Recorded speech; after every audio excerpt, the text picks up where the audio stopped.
I want to tell you, I just think Mariella was a Democrat. Fantastic nothing but a farm girl, never went to college, ended up the state treasurer, the U.S. treasurer, influenced the state treasurer. It was a wonderful job. Ohio, she did the Star Bank. I mean, never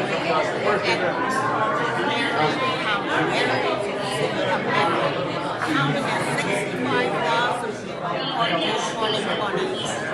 How the hell does somebody no background state treasurer in the U.S. head of the minute?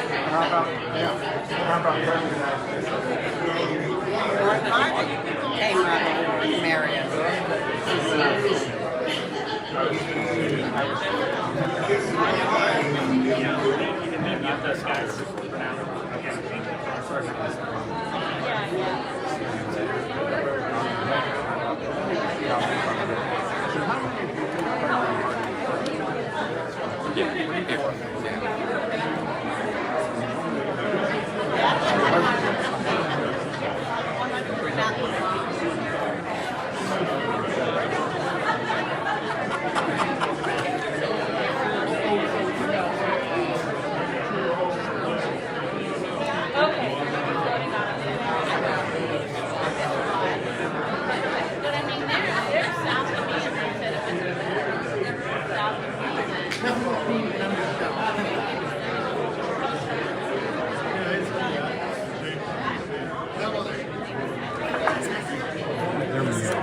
Oh, okay.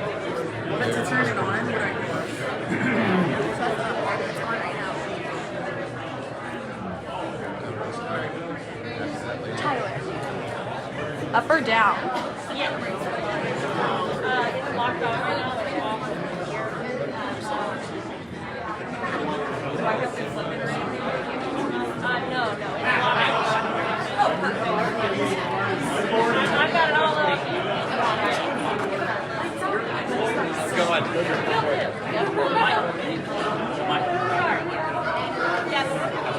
Mike Berger from Orange County. Wonderful. See you. How's life treating you? Ladies and gentlemen, please take your seats.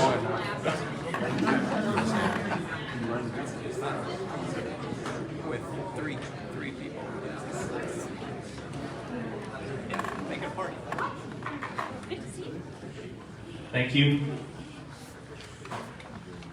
As many of you know that today is the funeral service for Speaker Bill Batchelder, true champion of the conservative movement and a legendary public servant. He's a friend and a mentor to many of us here on this committee and thousands of other Ohioans involved in conservative politics. I spoke with the Batchelder family at the beginning of this week, and they insisted that we move forward with our rescheduled meeting. They said that Batch would want the committee that he proudly served as a member of to conduct its business as scheduled. So, like many of you, I'm deeply saddened by his passing, and he will be missed, but his memory will be eternal. Also, please note that Keith Cheney's brother, Kevin, is undergoing unscheduled surgery today. Please keep him and the Cheney family in your thoughts and your prayers. Good morning and welcome. This meeting of the Ohio Republican State Central and Executive Committee is hereby called to order. The chair recognizes the committeewoman from the 14th District, Gloria Martin, to offer the invocation. Please stand and remain standing afterwards for the Pledge of Allegiance.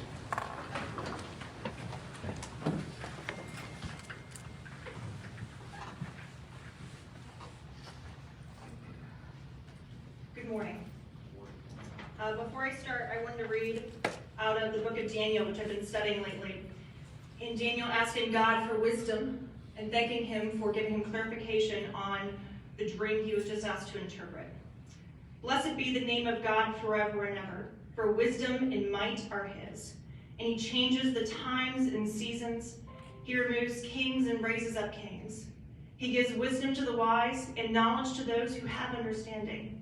He reveals deep and secret things. He knows what is in darkness, and the light dwells in him. I thank you and praise you, O God of my fathers. Please pray with me. Dear Heavenly Lord, I thank you so much for this day. I thank you for the provision of being in this country and in this state, and for the opportunity, along with the men and women here today, to serve the Republican Party of Ohio. Lord, today I ask for your wisdom. I ask that you will turn our hearts to you, that you will give us clarity and understanding. Also a love for our neighbor and our countrymen. And I pray for unity in this party and in this nation, and that we will focus on why we are here today. That we are here to promote and protect the rights of the unborn, for religious liberty and freedom, to promote those values that we hold so dear. Lord, today I ask you to be with the families of those who have lost loved ones, including us here today. I pray for your healing and your protection on those undergoing surgery and recovering. Lord, I pray protection upon our armed forces, on those who protect us each and every day in this great and wonderful country. Lord, I pray you'll be with the governing leaders in our country, and that you'll give them wisdom and understanding. I thank you, Lord. In your name, amen. Amen. Thank you, Gloria. The chair calls on committeemen from the 17th District, Tim Inwood, to lead us in the Pledge of Allegiance. Tim? Thank you, Mr. Chair. Please address the flag. I pledge allegiance to the flag of the United States of America and to the republic for which it stands, one nation under God, indivisible, with liberty and justice for all. Thank you. The chair recognizes Executive Director Justin Biss to read the notice of the Republican State Central and Executive Committee of Ohio meeting and to call the roll. Justin? Thank you, Chairman. You all have received the meeting notice. We're going to start with the roll call. Bob Campbell? Here. Present. Gina Campbell? Present. Present. Mark Wagner? Here. Present. Dee Talmadge? Present. Present. Brad McLeod? Here. Present by phone. Joanne Davison?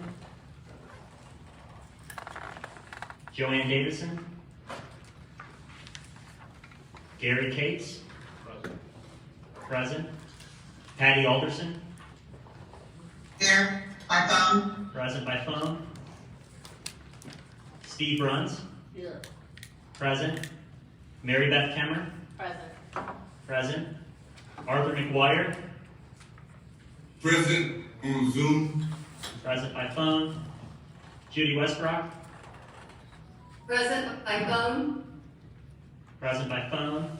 Bob McEwen? Here. Present. Michelle Schneider? Present. Present by phone. Alex Triantafilou? Alex Triantafilou? Mary Ann Christie? Present. Present. Jim McNulty? Jim McNulty? Present by phone. Linda Matthews? Present. Present. Steve Austria? Here. Present. Laura Rosenberger? Here. Present. Donna Owens? Present by phone. Present by phone. Chris Joseph? Yes. I'm present by Zoom. Present by phone. Keith Cheney? Present by phone. Present by phone. Katie Deland? Present by phone. Present by phone. David Arredondo? Present by phone. Present by phone. Patty Stein? Present. Greg Simpson? Present. Gloria Martin? Present. Jim Burgess? Here. Present. Penny Martin? Present. Mark Bainbridge. Here. Present. Susie O'Brien. Here. Present. Tim Inwood. Present. Present. Bonnie Ward. Present. Present. Mike Berger. Here. Present.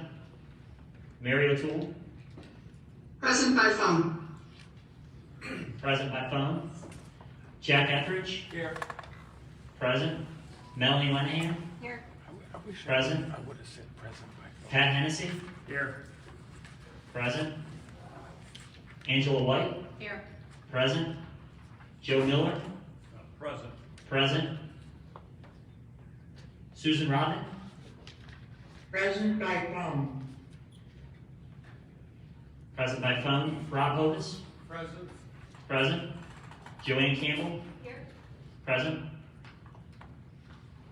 Robert Frost. On the phone. Present by phone. Doris Peters. Here. Present. Shannon Burns. Here. Present. Lucy Sticken. Present phone. Present by phone. Dan Carter. Here. Present. Denise Verdi. Present. Present by phone. Jonathan Zucker. Here. Present. Lisa Cooper. Here. Present. Brian Williams. Here. Present. Kayla Atchison. Present. Present. Jim Simon. Present. Present. Debbie Carr. Debbie Carr. Present by phone. Present by phone. Kurt Brady. Present. Present. Sarah Brown. Here. Present.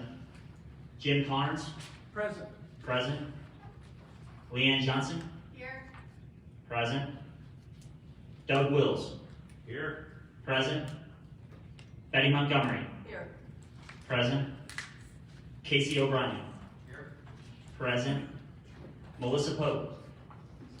Present by phone. Present by phone. Dave Johnson. Here. Present. Monica Rob Blasel. Present by phone. Present by phone. Mr. Chairman, we have a quorum. Thank you.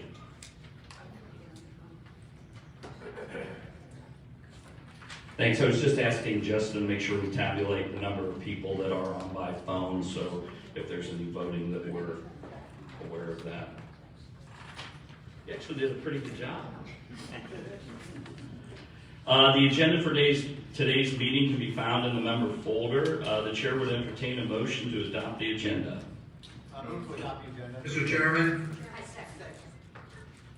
Mr. Chairman, this is Chris Joseph calling. Yes, Chris? As for the agenda, I don't have a major problem with it except for the endorsement of the central committee members. The language you use in there saying incumbent and central committee members, and I'm not trying to point out any way, but with the redistricting, there's been some 2 members moved into our district, so I cannot agree that we should endorse them, or how do you define the word incumbent now during a new district? Chris, if I may just address your question, we are receiving a report from the endorsement review committee. They'll make a recommendation at that point. I'm not certain what that recommendation is, and so I think there will be discussion at that point. So if you'd like to have discussion on that issue, that would be a more appropriate time. But we do have a motion to accept the agenda. We have a second, and we go into, at this point, discussion. So, yes? I was wondering if I'm looking to amend the minutes for the agenda by adding a report from the permanent rules and revisions, because we had 2 resolutions that were tabled to that committee last meeting. And I just wondered if I'm moving to amend that motion, the adoption of the agenda,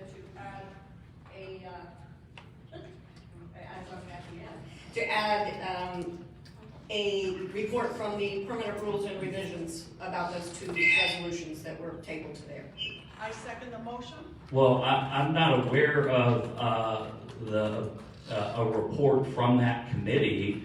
I'm not sure if that motion's in order, because you're not, if you're not the chair of that committee, you're asking the committee to make a report. That's correct. And We tabled 2 resolutions to that committee. I understand that at the December meeting we did that, but I'm not sure, is the committee chairman on that committee here and present? I mean, I would have actually submitted that, but I just assumed, since that was tabled to those committees, that we'd get a report. Well, we sent the meeting agenda out 10 days in advance of the February 4th meeting, and this meeting was scheduled, delayed by 2 weeks. Okay. I think that, I didn't know you could change it again after we Well, switched. I just assumed that. I would have liked to have given the committee, the subcommittee chairman, the opportunity to prepare and present. Okay. I think I do have a second, so we can proceed. Okay, so there's a motion to add a report from the Permanent Rules Committee. Remind me, Justin, who's the chairman of that committee? Alex Strantafilou is on an airplane, and so he's unable to. And he's the only spokesperson for that committee? Well, he's the chair, and since he's not at liberty to designate a replacement, which is what we do when a chair is not able to, they choose one of their own committee members to represent them. It's impossible to meet the order. Again, we can confer with him after when he. Yeah. We can put it on the agenda, but there won't be a report. I mean, so we can vote to put it on the agenda, but he won't be here to report. I'm just, Okay. All right. So we have a motion, though, to vote on this, to add it to the agenda. Do you want to stick with your motion, or would you like to retract your motion? Okay. All those in favor of amending the agenda to add a report from Alex Strantafilou on the Permanent Rules Committee, all those in favor say aye. Aye. All those opposed say nay. No. I'm sorry, I forgot something. Let me, the folks on the phone, I would ask you to wait. Let's first have the people here in the room vote. We'll call the ayes and the nays for people here in the room. And then after we have that, I will call for the people on the phone to do the ayes and the nays. Is that fair? It's a little bit difficult to follow that. So let's try this again. All those in favor of amending the agenda to have a report from Alex Strantafilou, those in the room only say aye. Aye. Those in the room only say nay. No. Those on the phone that support changing the agenda to add a report from Alex Strantafilou of Permanent Rules Committee say aye on the phone only. Aye. Aye. All those opposed on the phone say nay. Nay. It's the chair's opinion that the nays have it, so that motion to change the agenda is not passed. Is there any further discussion on the motion? Yes.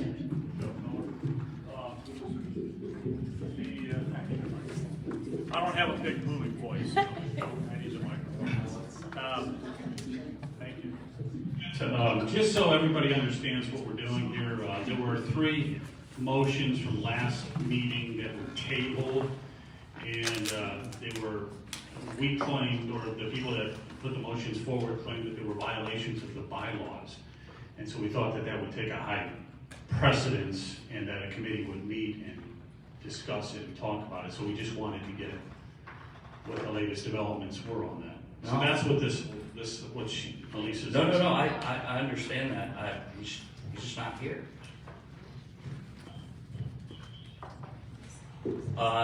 What I would suggest is,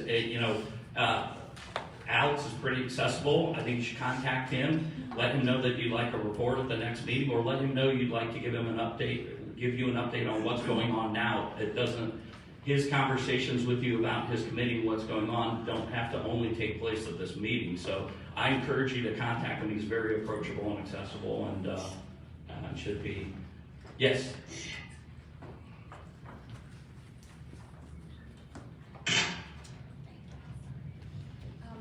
Mr. Chairman, I'd just like to say, The policy committee did meet.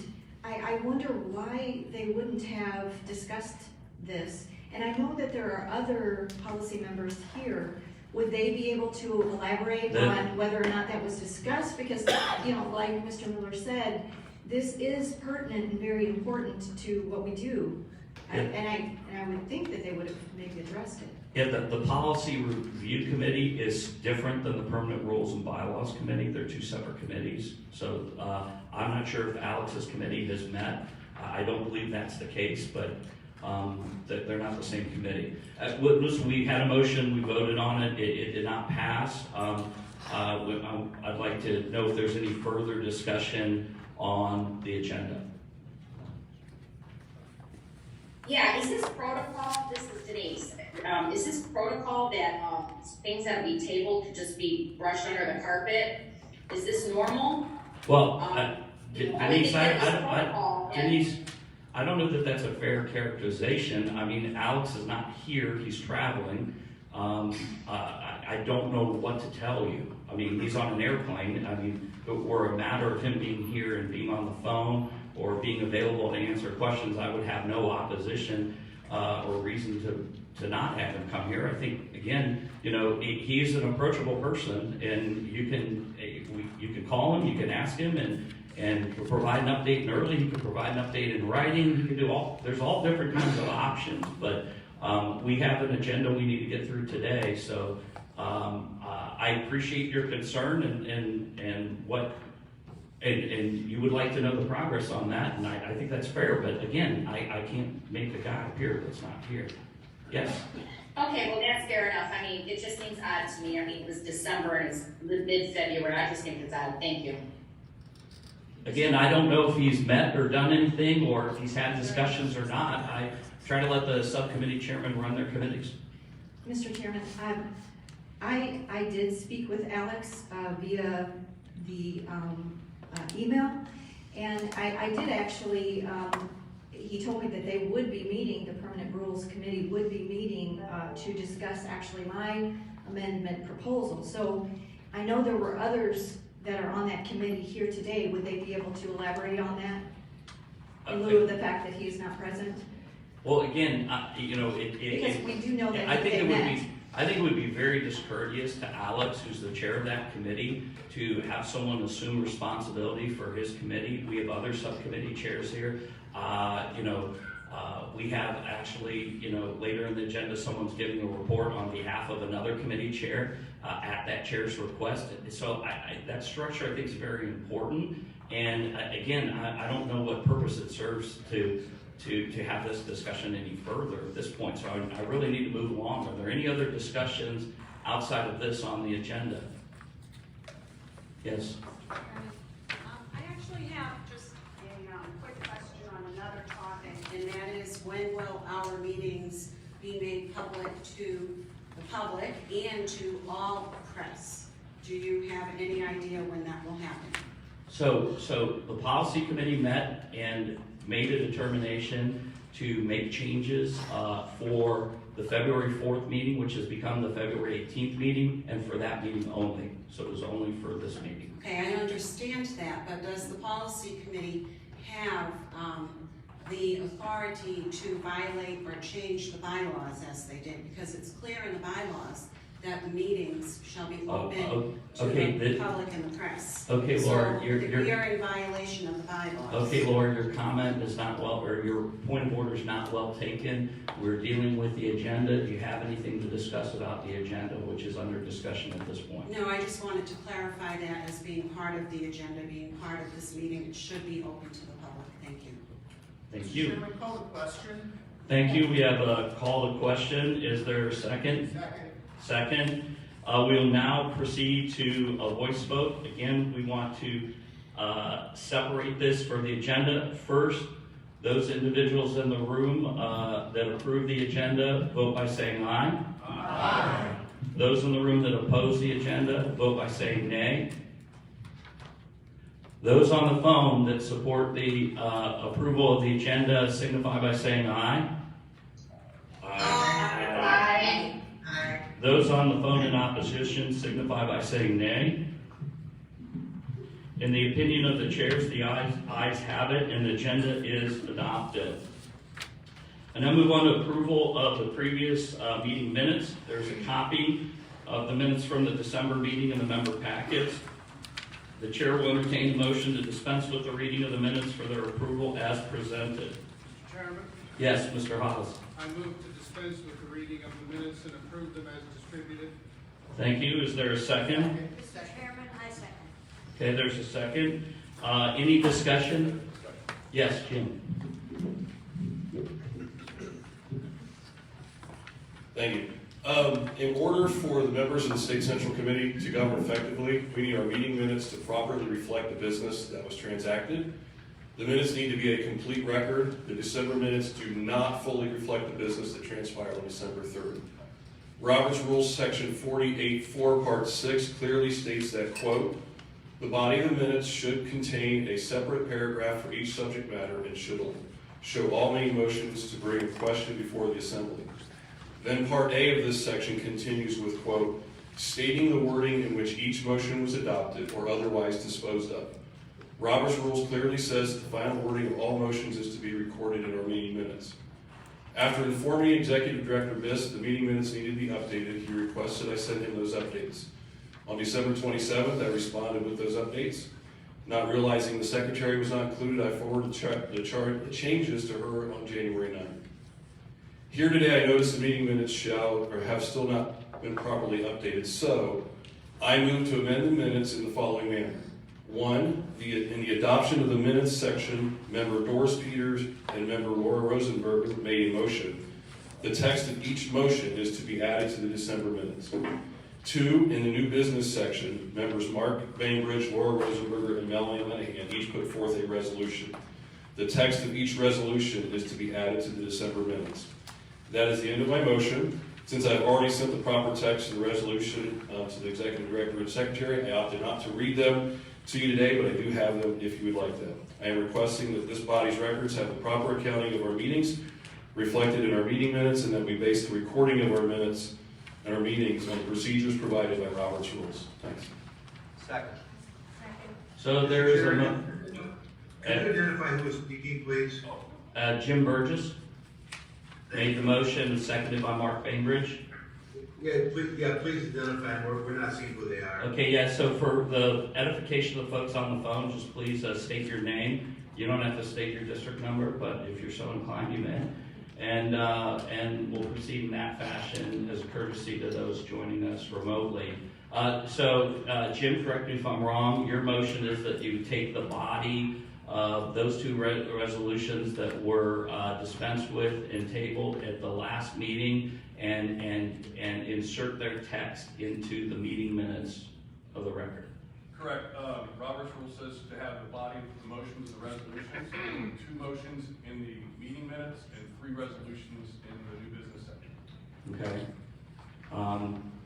And we have a second. So any other discussion on that? Jim? I just want a point of clarification. I have no objection to what's been recommended, what's been approved, but there was an earlier statement which suggested that the minutes were to be somewhat of a transcript of the proceedings, and that is not consistent with my understanding of Roberts or the way that we have proceeded in the past.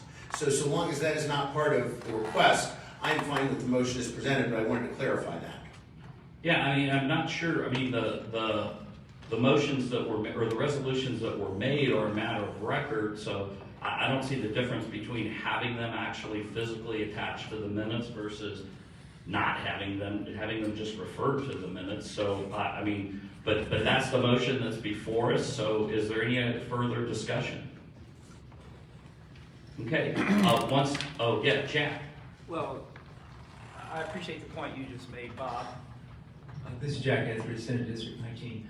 But I do think that it is important for us to err on the side of fastidiousness, if you will, on topics of this nature. Sure. I think Robert's Rules state the matter pretty clearly, and I think that we have already obligated ourselves to follow Robert's Rules, so I think that we should proceed with that in mind. Okay. Is there any further discussion? Okay, once again, for those in the room first and then on the phone, all those in favor of amending the minutes to, oh, Kurt, did you have a? Are you gonna review the motion? Yeah, I'm just doing that right now. Just to be clear, the motion is that we would add to the minutes, as official part of the minutes, the text of the resolutions as submitted at the time and as voted upon at the December meeting. And that is the request here to amend the minutes. There's no further discussion. Yeah, Sarah. Mr. Chairman, one further question on this point. If these resolutions are not memorialized in the reporting out in our minutes, is there some other place that these resolutions submitted to this committee would be placed for review or access or stored even? Where do these resolutions go? Well, we keep files on these things, but what I understand is the sponsors of these motions want them memorialized. It's similar to what they do in Congress by adding something to the record, but not, actually reading it in every time that they put it into the record. So, it's six, half dozen the other on it, but, the committee, there doesn't appear to be a lot of opposition on it. So, just to be clear, the motion is to amend the meeting minutes to have resolutions as attachments or part of the official meeting minutes referenced to, so they aren't just referenced to, that they actually become part of the meeting minutes. So those in favor of that amendment, in the room only, signify by saying aye. Aye. Those opposed, nay. Okay. Those on the phone that agree with amending the minutes to add the text of the resolutions that were submitted and dispensed with at the December 4th meeting, please signify by saying aye. Aye. Aye. Those opposed say nay. It's the opinion of the chair that the ayes have it. The meetings are amended to include the two resolutions, those resolutions that were dispensed with at the December 4th meeting as part of the minutes. So if you make sure you follow up with Monica on that. Okay. Is there any further discussion on the minutes from the previous meeting? Okay. Can I entertain a motion to accept the meeting minutes as amended? Motion moved by Shannon Burns, seconded. Oh, okay, it's already pending. Okay, fair enough. Thank you, Rob, our resident parliamentarian. So can we call the question? Those all in favor, first in the building, then on the phone. Those all in favor of the minutes as amended, please signify by saying aye. Aye. Those opposed, nay. Those folks only on the phone signify accepting the amended minutes by saying aye. Aye. Aye. Those on the phone say nay. It's the opinion of the chair that the ayes have it and the amended minutes are accepted. Thank you. Now on to old business. We have under consideration a draft resolution submitted by Joe Miller. The chair recognizes Joe Miller for 3 minutes to introduce the draft resolution. Joe?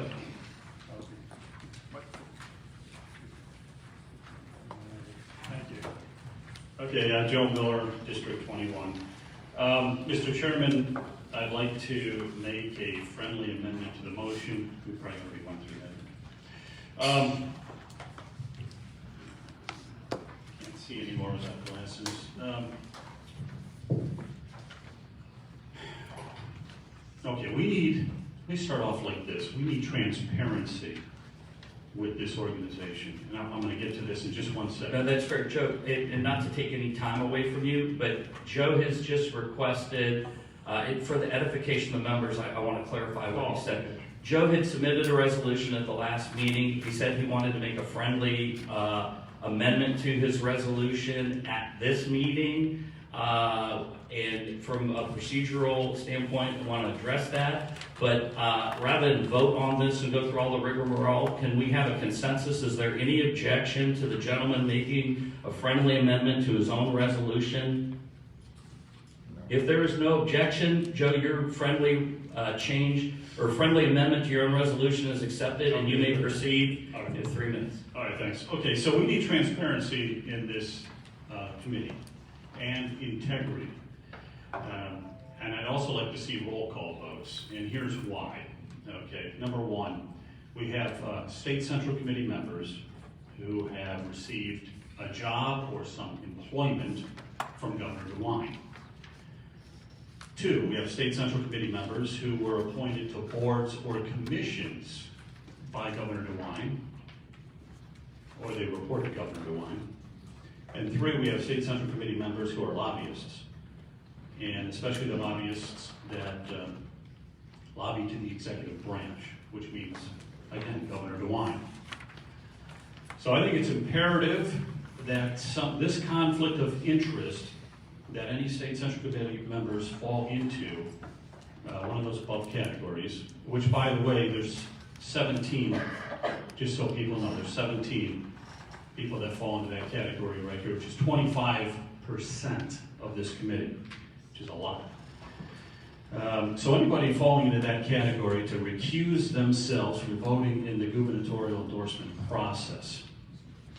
We are voices for 3 to 4 million Republicans in the state of Ohio, but our voice must truly reflect the sentiments of our constituents.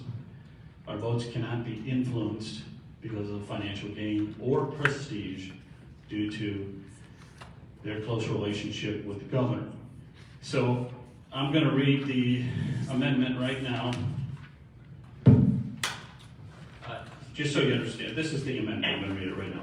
And I'll let you finish your, I just want to point out to members that a copy of the friendly amended motion is inside your packets and designated as such. I think we put both copies there. But go ahead, Joe. Okay, so it's got the yellow marker on it. Okay, whereas many state central committee members currently serve in positions which present a conflict of interest in the contested 2022 primary endorsement for the governor's race, as they were appointed by the Governor DeWine to those positions of authority or they serve under his employment, and this may improperly bias and influence the integrity of their vote. Therefore, I hereby request that this committee take action to recommend any state central committee member who is a governor, appointee, or employee that serves at the pleasure of the Governor DeWine voluntarily recuse him or herself and abstain from voting in the gubernatorial endorsement contest. Thank you, Joe. Thank you. Any discussion? Yeah, Gina. You're not asking them to give up their seats, you're not asking them to not vote on other things, correct? Because their expertise is greatly appreciated. You're just asking for just this one thing of this in regards to specifically endorsements to be on that? Is that what you're asking? Yes. Just that one vote, right? Just for the governor, because they have a conflict of interest with the governor. And I guess that could also entail if you had a conflict of interest with Secretary of State LaRose or something, you wouldn't want to recuse yourself for that vote as well. And that way that could give them a clear, like, even though I'm employed by this person, I can still represent the people in case there is a conflict of. Absolutely. Okay, I want to clarify, and it's just for. It's just for this, because if you're receiving financial gain, or you're on a board, even if you're not receiving money, it's a prestige. You're reporting to the governor, so it's like you're influenced. You're biased. I just wanted to We're just clarify trying to get that. the transparency here, I think. Thank you for answering my question. Thank you. Yes, Jim. I have a question as well. I'm a member of the public board. I'm chair of the Republican Development Authority board. However, I was appointed to that board by Governor Kasich, not Governor DeWine, and my term is not up until, actually would be the next governor's term, whether that's Governor DeWine or whoever, the horrible person running against him. And so I guess my question is, since I wasn't appointed to the board by DeWine, I was appointed by Kasich, how does that work? Who are you reporting to now? We're an autonomous board. We don't report to the governor. We certainly keep the governor's office advised as to what's going on. They advise us as to things, but I mean, the governor is not a direct report because we're autonomous. were appointed by the governor, absolutely. And I guess my other question is, because we all are in politics, we have so many relationships and ties. I just filed my state committee petitions. So those have a process where they're reviewed at the county board. Certainly the Secretary of State's office has an influence in those. I mean, am I not supposed to vote for the Secretary of State's appointment because I have petitions? I mean, if I'm a lawyer. Again, governors appoint judges all the time. How does that work? I mean, I respect what you're trying to do and I understand it, but I think that it gets way too it gets very cumbersome, and I think that what you're doing is going to create more problems, and it's going to discourage participation rather than encourage it. Thank you, Jim. The chair recognizes Dan Carter. Yeah, I work for the lottery. I was hired by the lottery. It was a different administration. I report to the lottery people. Governor, when you say I serve at his pleasure, I had nothing to do with either one of the governors getting me the job. So, I mean, I find that offensive to think that I would be influenced because I happen to work for a state agency. I think this is way off base with what you're trying to do. Okay, the chair recognizes Shannon Burns. Thank you, sir. Mr. Chairman, I stand to further this discussion, specifically directing the comments from my colleague in Akron, Mr. Simon. I think it's very clear to the individuals on this committee whether you personally have a conflict of interest or not. If you've been appointed and you serve at the pleasure of an elected official that is in front of us, you know that answer. You're a smart man. Very much, many of us are smart people. Whether you are influenced or serve at the pleasure is something you know, and I think you should disclose that. And that's something that we should all know as members of the body. If you have that conflict, disclose it and recuse yourself. It's a very simple concept that you should know yourself. It's not something that we have to dictate. Yes, Mr. Bainbridge.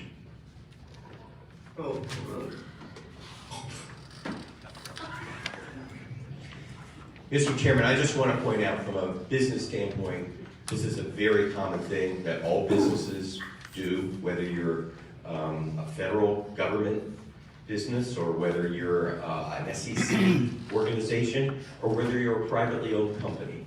Recusing yourself because you have a conflict of interest goes right to the ethics of what we do. It has to do with our own positions to be of loyalty to the organization. We cannot be loyal to this organization and take a vote if we have a conflict of interest. And that's what our ethics say.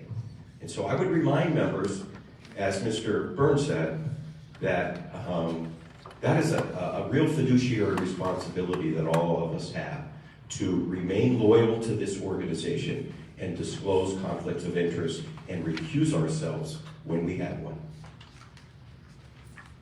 Yes, Sarah. Mr. Chairman, I'm compelled to stand up and speak at this moment. There has been much bandying about of the word ethics, which contains profound historic and philosophical meaning. We've heard about realtors' ethics. We've heard about auditors' ethics. In the state of Ohio, we have the Ohio Ethics Law, which was put into the Ohio Revised Code following the end of Watergate, so that elected officials would not be misstepping around conflicts of interest and all of those true ethics matters. There was an attempt a few months ago to herd this group into being afraid because of ethics that they all had to file financial disclosure statements.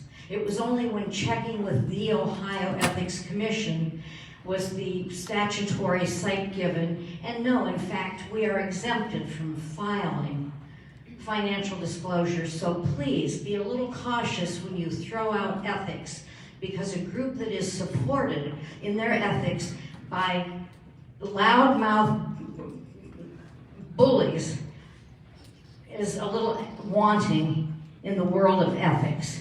If you want to know what the Ohio Ethics Law says, go to the Ohio Revised Code and read it. I'm reminded that when Gorbachev went to the United Nations years ago as the communist empire was spreading and creating terrible things around the world. Somebody said, Mr. Premier, how do you keep going? How does this happen? And he said, it's like slicing bologna. It's like slicing bologna. That's how you get it done. Slice by slice by slice. And I would urge us all to be reminded that that's how institutions are damaged and crippled, like slicing bologna. Thank you, Mr. Chairman. Thanks, Sarah. Angela?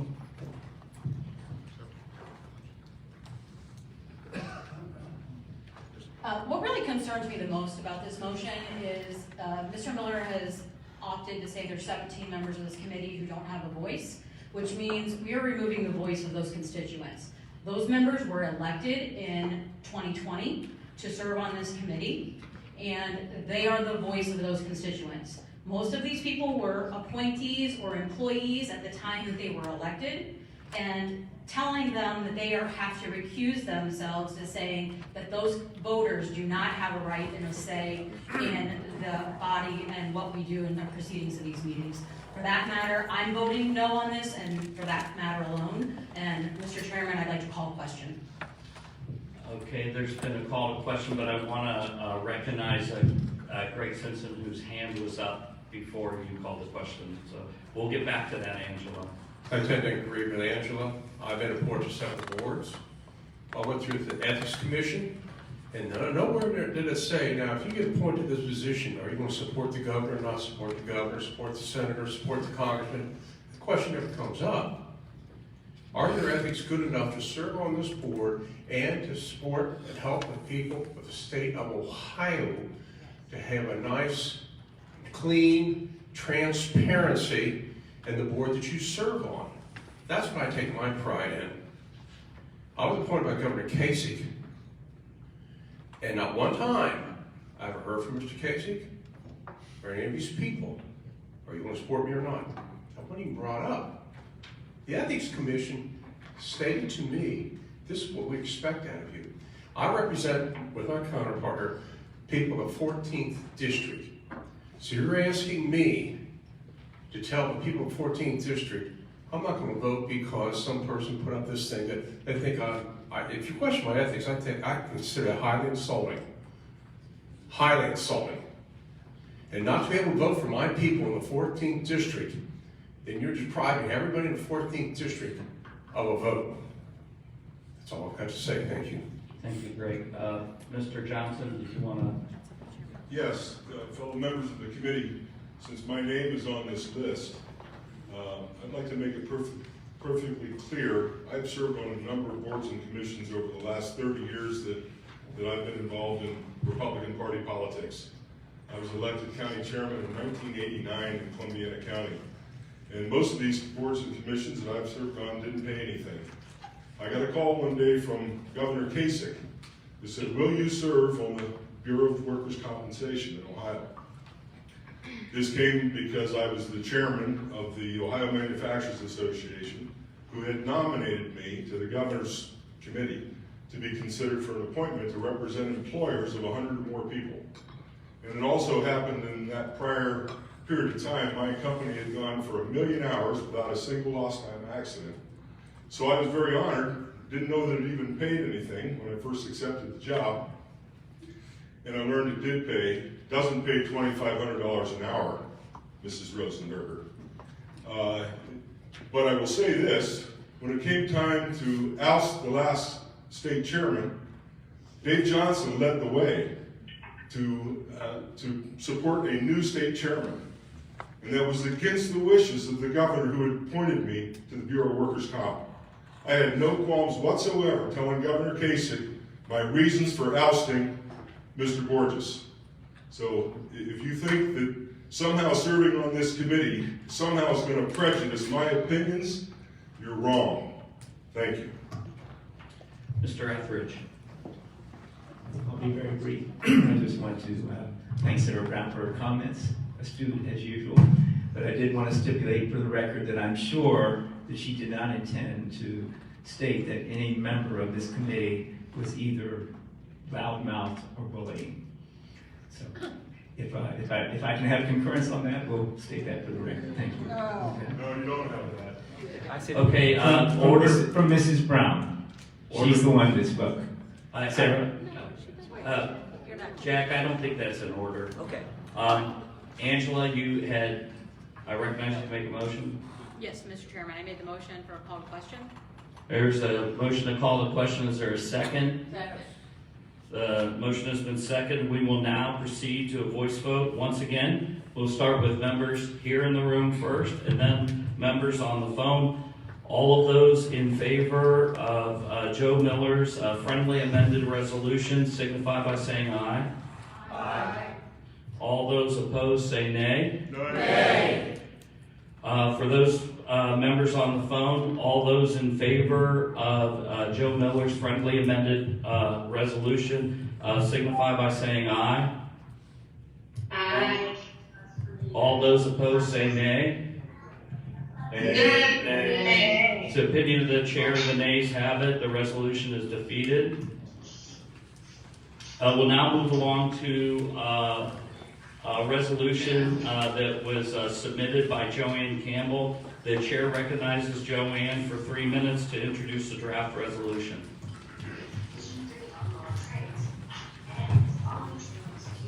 Can those folks on the phone please mute unless there's a time to vote or a statement to be made out of courtesy to Ms. Campbell?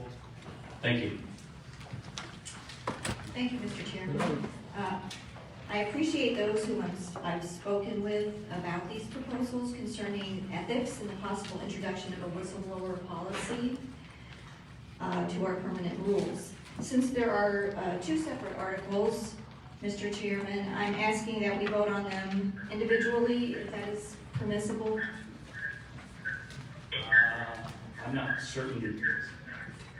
I think it was submitted as one. That's why I'm confused. What do you mean by 2 separate? There are 2 separate articles, two actual separate amendments. The whistleblower is one article. The ethics is the first. It starts with the first. They are related, but they're not the same. I spoke with you last meeting in December, and you told me I could do that. I think it just might make things a little bit easier to take them one at a time. No, it's done. Listen, this was done as a single resolution, and it's taken us a long time to vote on these. I'm not sure. We just got done voting on an ethics resolution prior to this. Well, this is an amendment to the Point of order. Yeah. The question of the parliamentarian is whether this is, there would be an amendment to the motion that would need to be voted on, or whether the proposer can do this. I mean, I think it's an amendment to the motion, isn't it? Yeah, I think Joanne, the reason this is an issue is this was presented to the members as a single resolution, as Joanne Campbell's resolution, and it was not presented as 2 separate resolutions on the agenda for the December 4th meeting. I think you would have to make an amendment to the resolution, have this as 2 separate resolutions, to have 2 separate votes. Can I do that? Make an amendment to make these 2 separate? You can do whatever you want if you want to propose a motion. I propose a motion that we make these as 2 separate amendments to the permanent rules. Is there a second? I'll second. There's a second. I don't know who said second that, but there was a second. Okay. Okay, is there discussion? Ms. Atchison? They must be notified a certain amount of days of changes to resolution. Is that correct? Yeah, but we just had a friendly amendment to Joe Miller's. I think that it's in order. I don't see her being out of order amending her own resolution. Is there So. any language changes that would be made, or just No, it's just separating them as 2 votes. I don't really see a problem with that in terms of notifying the members. Members have had apparently both documents, but had them as 1 document. So it would just be a vote to determine if we would treat them like 2 separate documents or treat them like a single document. I just wanted some clarification. No, that's fine. Thank you. You're welcome. Okay, is there any further discussion? So, just so everyone's clear, we're going to do this in the building and then on the phone. But the motion is that the submitted resolution from Joanne Campbell would be split into two separate resolutions that would be voted on separately. I don't know that they need to be discussed separately, but they would be voted on separately. Is that accurate, Joanne? That's accurate. Okay, thank you.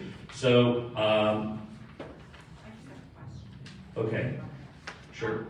So we're going to be taking one vote, and this is what we're voting on. One vote for the ethics section, and then a second vote for the whistleblower section. Correct, that's the Okay. motion that's in play. And we have to vote To- to approve that. To approve voting on them separately. And Correct? Mr. Chairman, I really would like us to discuss these separately, if we could discuss. They are two separate issues. Okay, so the motion is to split both resolutions and to have separate votes on each resolution and separate discussion on each resolution. Is any questions about the motion that has been made? Okay, so there doesn't appear to be any question. Any questions from folks on the phone about the motion that's being made? Okay. So again, for those in the room, those in favor of splitting the motion and having separate discussion and separate votes on each, signify by saying aye. Aye. Those opposed say nay. Nay. Those on the phone in favor of splitting the resolutions into two separate votes, into two separate discussions, signify by saying aye. Aye. Those opposed say nay. It's opinion of the chair that nays have it, so we'll treat these as one document and have discussion. If you want to take, I'll take liberty as the chair and give you a little more than 3 minutes since you've got so much to discuss. Thank you, Mr. Chairman.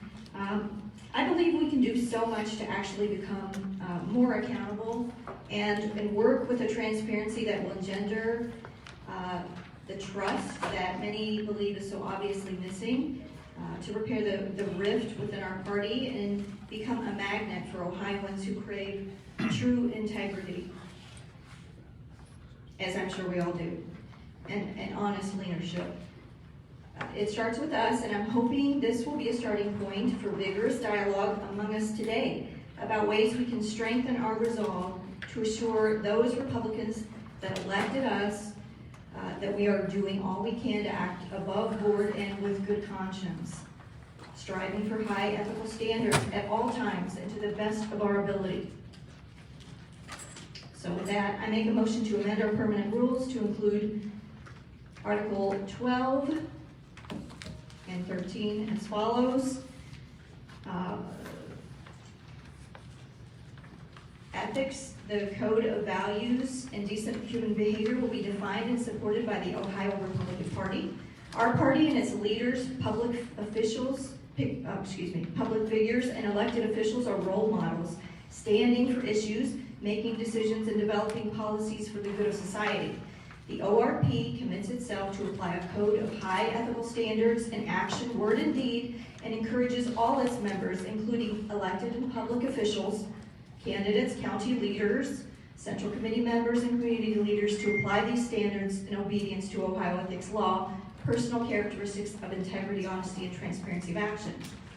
All ORP state central committee members and officers shall adhere to the Ohio ethics law, and in addition, all committee members that are employed and are appointed by elected officials or those committee members with an immediate family employed by elected officials may not vote on endorsements, resolutions, or financial support pertaining to said candidate, campaign, or elected official.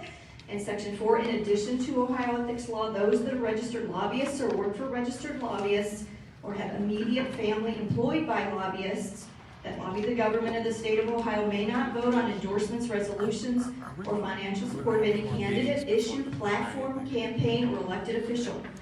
In addition to Ohio ethics law, the ORP state central committee members must recuse themselves when there is the appearance of an improper influence. The penalty for a member that knowingly fails to recuse him or herself due to a conflict of interest is immediately censured with a loss of 12 months of voting privileges.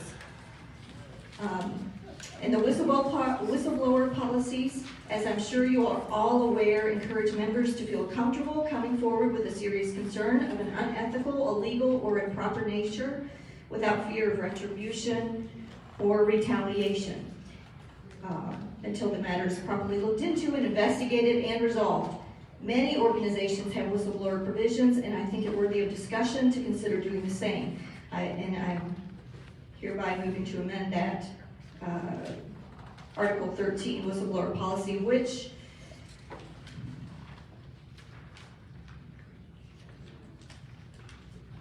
the Ohio Republican Party, consistent with its commitment to maintaining the highest standards of ethics, integrity, and compliance with the law, has established this policy governing the handling of whistleblower claims. This whistleblower policy applies to all ORP officers, state central committee members, employees, and contractors, and covers unlawful conduct, practices, or activities, violations of any ORP policy or permanent rules, inappropriate use of ORP funds or other resources that are inconsistent with the permanent rules, conflicts of interest, misappropriation, falsification, alteration, or destruction of ORP records, conduct, practices, or activities that are inconsistent with generally accepted accounting principles. Thank you, John.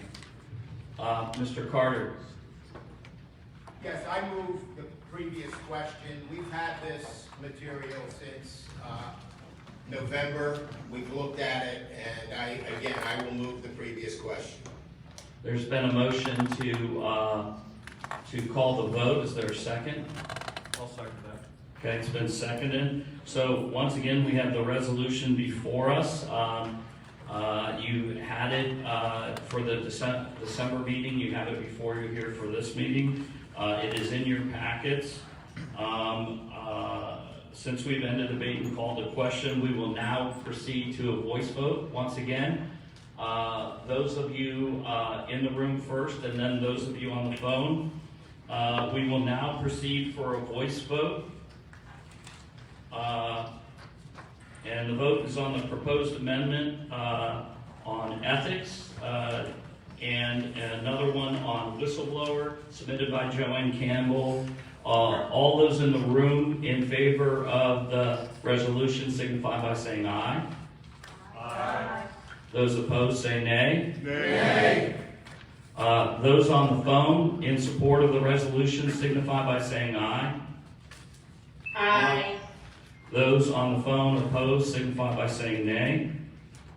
Nay. It's the opinion of the chair that the nays have it. The resolution is defeated. We will now move on to the financial reports. And, oh wait. No, we did. It's all voted as one. That's all voted as one. Yeah. That was defeated. That was defeated. Both of you guys, come on, catch up. You're supposed to be on top of this. All right, well, we will now move on to the financial reports. Please be aware, I discussed this at the last meeting, and I'll reiterate here at this meeting. Please be aware that we are under active litigation on several issues, including topics of a financial nature, and we may be unable to take questions at this time. If you do have questions about the reports that will be submitted here, please email them to us and we can address them, or have the audit committee chairman or the treasurer address those as well. If at this time the chair recognizes audit committee chairman Kurt Braden to give the audit committee report. Kurt? Thank you, Chief.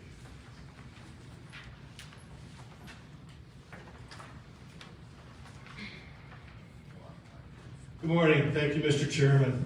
It's great to be a part of this organization. I want to tell you it's just a proud moment when you get to appear here and be a part of this organization and make Ohio great. Well, I tell you that the chairman's done a great job of organizing his staff and tasking them with important procedures. And have walked through it with great passion themselves and have done a great job. As far as the audit committee, I want to tell you that everybody's been very active in making sure that this process is taken care of in a very businesslike way. To say that the audit committee faced unnecessary challenges this past year would be an understatement. This audit committee report will highlight those changes and provide an update on where several issues stand. Last year, the audit committee authorized an audit of the Ohio Republican Party finances for the years 2019-2020. The contract for the audit by Clifton Larson Allen LLP was approved by newly elected Chairman Bob Paduchik, began in May of last year. It's important for me to remind members that the ORP bylaws do not require audits, only that the audit committee conduct an annual report. During a fiscal review committee conference call in April, Mark Bainbridge expressed concerns regarding the accounts receivable entries presented in the fiscal year 2020 financials. On May 24th, Justin Biss delivered a memo explaining the discrepancy as a bookkeeping entry error. The memo also stated the matter would be referred to the audit committee or referred to the audit firm, CLA, for verification. And I'll have more about this later. Surprisingly, the memo didn't satisfy Mark Bainbridge and Laura Rosenberger, who both made unauthorized contacts with the CLA auditors attempting to influence the in-process audit and its scope of work. While any member of the committee may contact the auditors to present material evidence and concerns regarding misfeasance or malfeasance, only those individuals authorized by the committee can manage the process. This is a very important part to me. While each of us is elected to serve our constituents, only the chairman, officers, or authorized individuals can speak on behalf of the entire committee. To be clear, no single member has any authority without authorization, and neither Mark Bainbridge nor Laura Rosenberger were ever authorized to meddle with the audit process.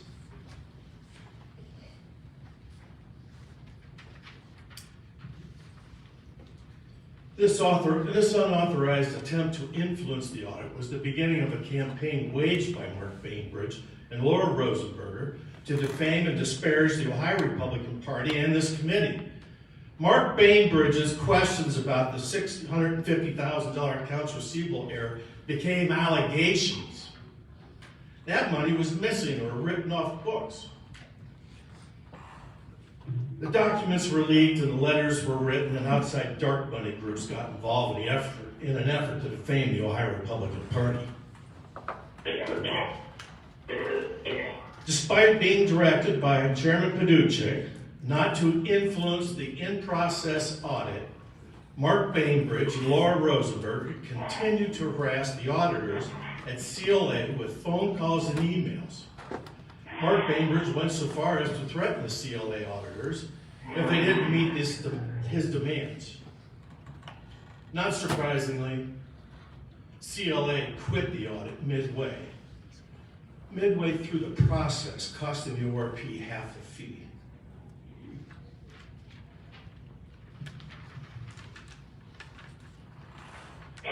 After Mark Bainbridge and Laura Rosenberger sabotaged the CLA audit, Laura Rosenberger was removed from the audit committee.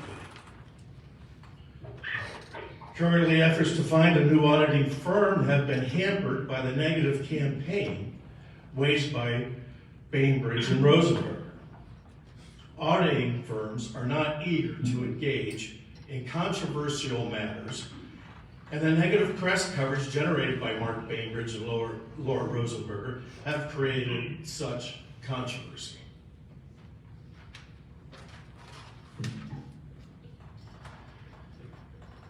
The Audit Committee met on October 22nd, 2021 to address multiple issues.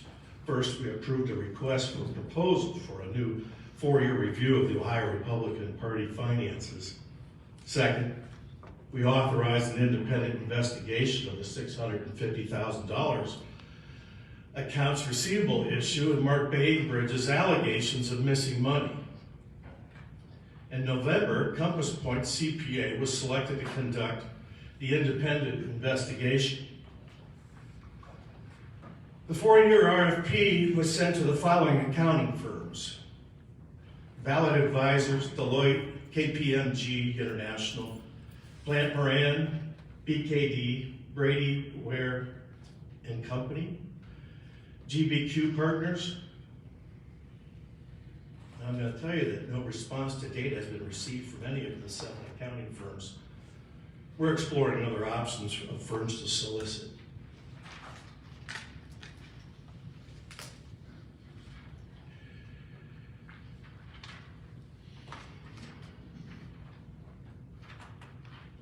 On January 21st,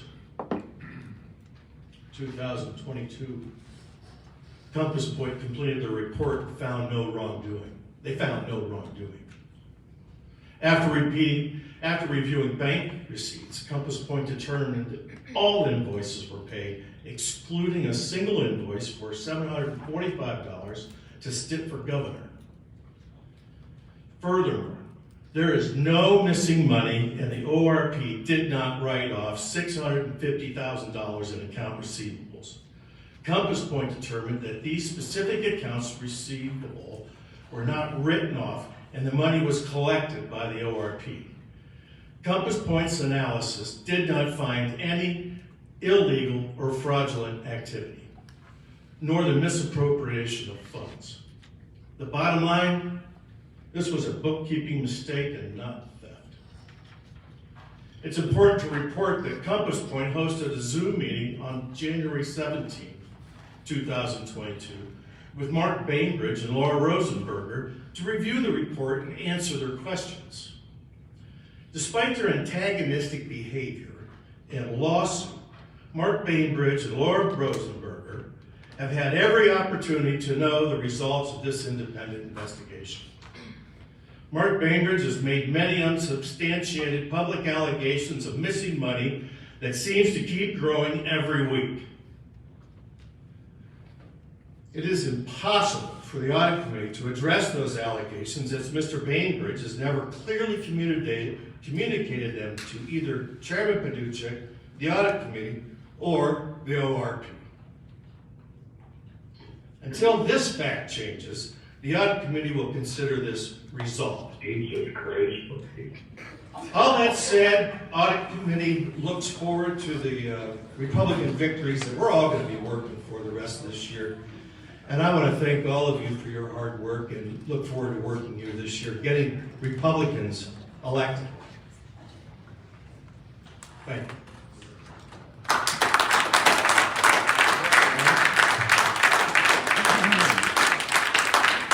Thank you, Chris. I would like to ask Mr. Braden some questions. No, we're under litigation on this issue, Mark, of which you're a party of, and we're not going to have that play itself out here. What does the litigation have to do with any of this? Everything. I think it might have a lot to do with it. Litigation has to do with the fact that the audit committee has not hired anybody to do an audit because we released a report against this Compass report specifically says it is a report that stays within this. Mark, your point of order is not taken. You are never going to get an audit for now. Mark, please. The chair recognizes Jack Etheridge. Mr. Chairman, I just wish to read from the official meeting minutes that we received. Member Jack Etheridge requested Member Jim Simon, who I respect, to amend his motion. Member Simon accepted and revised the motion to refer the draft resolution, this was the so-called Bainbridge resolution, to the audit committee and to provide an update at the February 4th, 2022 meeting. As that this is the replacement meeting for February 4th. Yes. February 4th, I ask that Mr. Braden fulfill the committee's wishes, which were duly voted on, and present his report. Thank you. Thank you, Jack. Okay. The chair recognizes Treasurer Dave Johnson to give the treasurer's report. Dave? The reports don't have to be accepted, so it's. Thank you, Mr. Chairman. I am delighted to present the financial report as follows. And I'm going to highlight just a few items that are on the financial statement and the balance sheets that are all have been presented to you. Total cash on hand is $1,217,000. Total liabilities at this point in time are $466,000. I'm rounding the numbers. Under the profit and loss statement, monies raised January 1st, 2021 through December 31st, 2021 amounted to $1,986,000. Some fundraising highlights: we continue pushing our direct mail fundraising program, which has now generated $856,000. The ORP operating expenditures for the period were $1,579,000. Additionally, I want you to know that the Bainbridge-Rosenberger lawsuit has cost this party nearly $50,000 in accounting fees so far. This is disgraceful. If you have any questions about the financials, I would be happy to take them by email directed through staff, but they will be in writing. Thank you. Real transparency. Sir, you're out of order. Mr. Chair, I have a question for you. Yes, Shannon?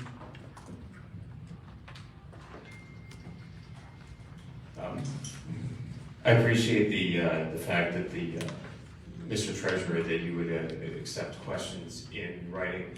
And I will intend to submit a couple questions for you. Happy to do that, but I did want to ask the chair a question that is facing us right now, and see if it's appropriate for the committee to be talking about this, and if not, then happy to move on.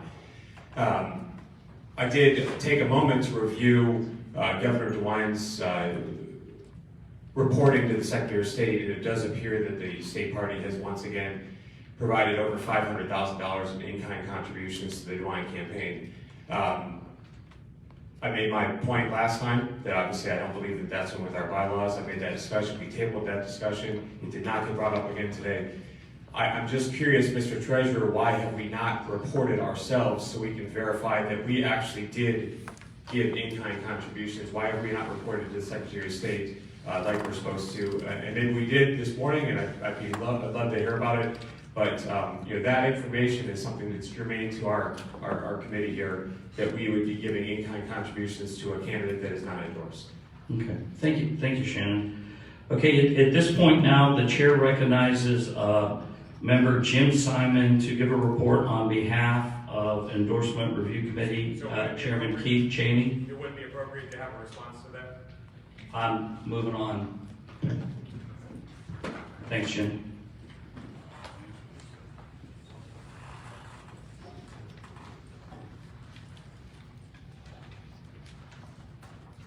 Thank you, Mr. Chairman. As the chairman pointed out, I am the understudy playing the role of our committee chairman, Keith Cheney, here today. Again, thank you and good morning. A good guiding example for the task before us was the great example of Chairman Dave Johnson's Judicial Screening Subcommittee, which met in September and ultimately provided a recommendation for the unity slate of Ohio Supreme Court justices. As you all remember, that team was unanimously endorsed by this committee, and I believe that show of unity has served them and us well. On January 11, 2022, the Endorsement Policy Review Committee sent the State Central Committee a letter that was sent to all declared statewide Republican Party candidates, asking them to apply for the Ohio Republican Party's endorsement.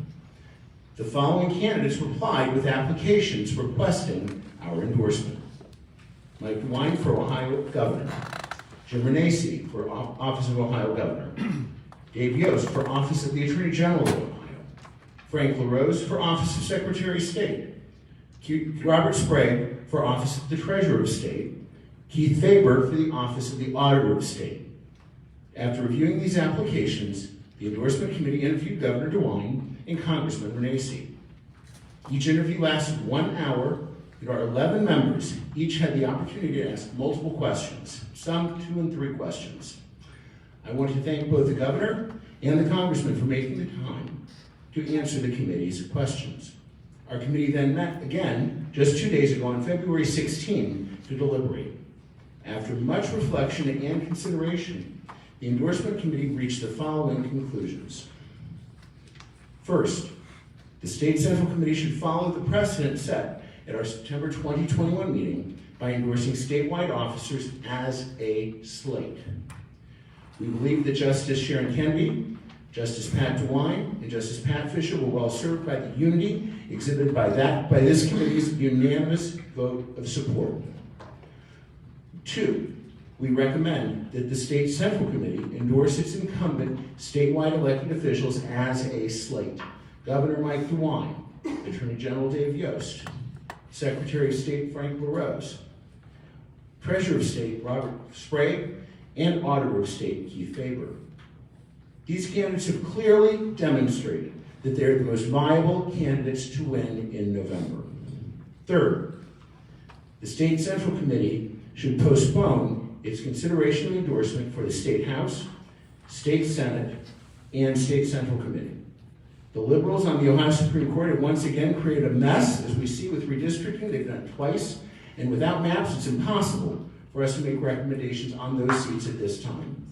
Mr. Chairman, with the conclusion of my report, I would like to make a motion to endorse our great officers here in the state of Ohio for re-election. Governor Mike DeWine, Attorney General Dave Yost, the Secretary of State Frank LaRose, Treasurer of State Robert Sprague, and Auditor of State Keith Faber. Thank you. Point of order. There is a motion before the committee that does not need a second as a report from the endorsement committee. So we move now to discussion. Point of order. But what's your point of order, Shannon? According to Article 6, Section 2, subsections B and D, the committee is required to vote to have approved primary policy and election guidelines in order for us to have this motion be in good order. I believe that this motion would not be in good order because we do not have guidelines passed. We do have guidelines for incumbent, Shannon. I'm not going to be able to dictate to you the actual line item in the bylaws, but we do. I can read them for you right now. They're right in front of us. For an incumbent, subsection B of section 2, it says it very clearly that these must be in accordance with policy guidelines adopted by the committee, for which we have not adopted, and we do have precedent. In 2018, this committee did adopt policy guidelines, and we voted on it as a committee, and those have not been presented to the committee. Actually, I believe they have in Jim Simon's report. No, that's not accurate. You did not. The precedent for the committee was that in September of 2018, they were presented as a separate document and voted on by the committee as policy guidelines. Shannon, the endorsement policy committee met on January 10th, I believe. They made the decision to review 4 different sets of endorsements. They had a process in place, candidate screen. They moved that process and. Sir, we've already been faced with enough litigation as an organization. We do want Mr. Burns, if I may. We don't want to get embarrassed again. Let's do this the correct way. Let's get back to basics here. You're talking about 2018 and endorsements in 2018. Precedent that we have set. That is not a precedent that's applicable. We had open seats in 2018. We do not have open seats presently. Our party's rules specifically speak to the endorsement of incumbents. We took that into consideration when we met initially on January 10th. We adopted a policy that took that into account. We then executed on that policy. This report, may I please finish? This report is the product of that policy. You have the recommendation of our committee. Thank you. No, Mr. Chairman, So, Shannon, you made your point. Please sit down. Mr. Bainbridge. Yes, follow up on what Shannon said. There was also a policy endorsement committee guidelines. There were also endorsement policy guidelines that were passed in December of 2019 for 2020, again, they were in writing, and they specifically only related to that year, if you read the header on those. So this is totally out of line with the bylaws. Mr. Burns is absolutely right. The bylaws require that we pass an endorsement policy guidelines before we can endorse anybody, and it's right in the bylaws. Let's let the bylaws speak for themselves, if we may. This is Article 6, Section 2, subsection B, sentence 1. The committee may endorse incumbent statewide elected officials, incumbent statewide state legislators, incumbent members of Congress, incumbent members of the State Board of Education, and incumbent members of the committee, period. That is the policy that governs, that is the rule that governs the decision that is being, the report of our, this. Would you finish reading that section? That is not applicable. That goes on to speak about the Ohio Supreme Court. And please move on to subsection B that I recommend. Shannon, you are out of order. Please be seated, okay? Please be seated. So the issue here is that we have a single rule that states the committee may endorse incumbent statewide elected officials, state legislators, etc. It ends. Then it also says that the committee may endorse in Ohio Supreme Court primaries and in primaries for state legislative races and in congressional races in accordance with policy guidelines.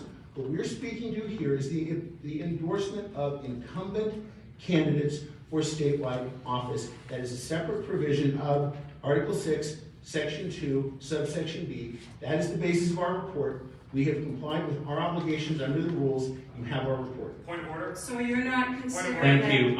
You need to be recognized by the chair first, Laura Rosenberger. So Jim, you're not considering that prepositional phrase at the end of Clause 2 applicable to Clause 1? Mr. Chairman, should I respond to Go that? ahead. Yeah. We are speaking to the single sentence as it exists. Speak in the microphone.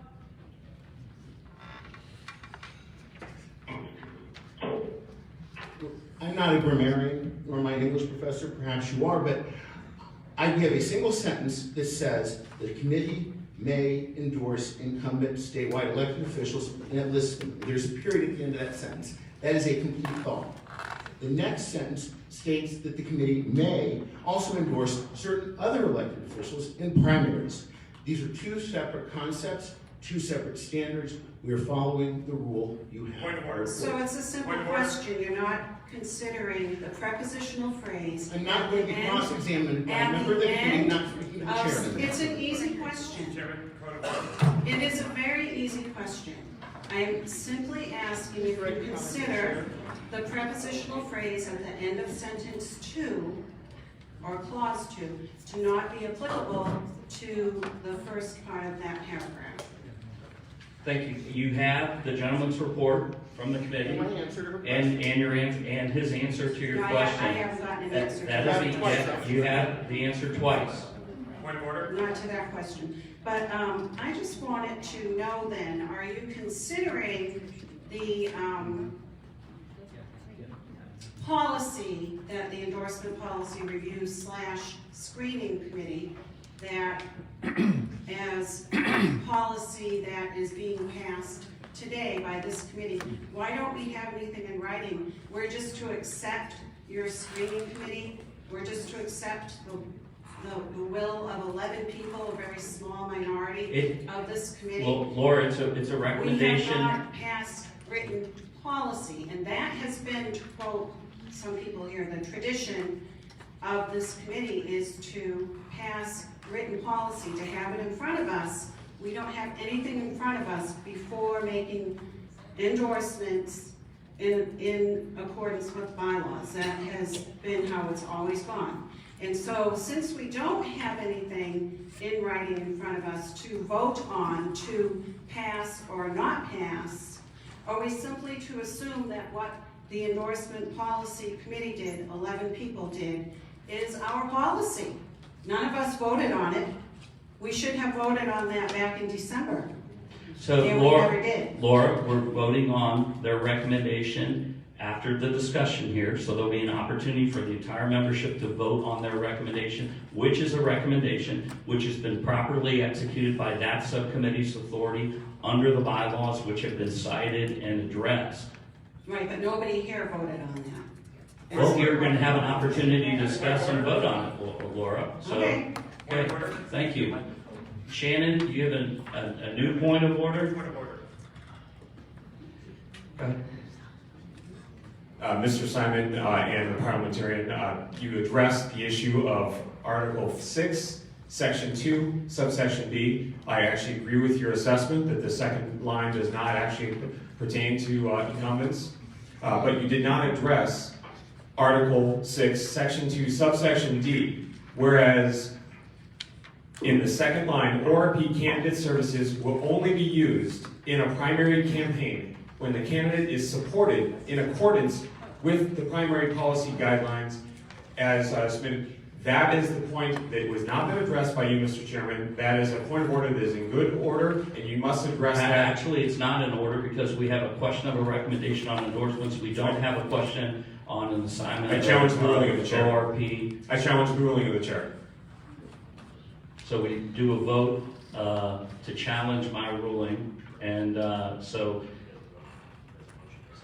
is there a second to Mr. Byrne? And what is your motion other than to just challenge my ruling? So I made a point of order that said that this motion that's been laid on in front of us as a body is not in good order.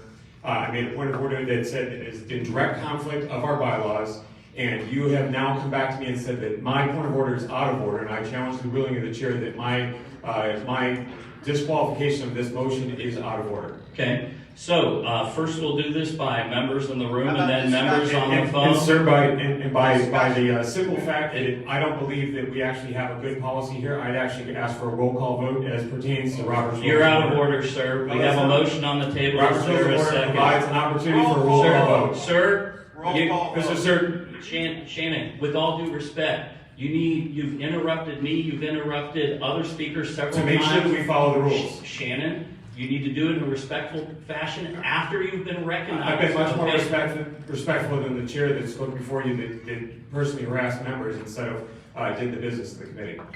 I think this is an important opportunity for us to show the people of Ohio that we actually are transparent and we vote for what we believe in. So we have a motion. The motion has been seconded, and the motion is to challenge the ruling of the chair.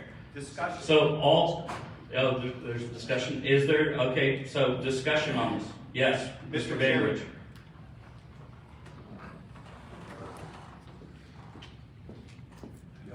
Mr. Chairman, I just want to point out to the members here that all the non-endorsed people, assuming we go ahead with endorsements under this process, all the non-endorsed people will have litigation that they can file against us for not following our own bylaws and endorsement.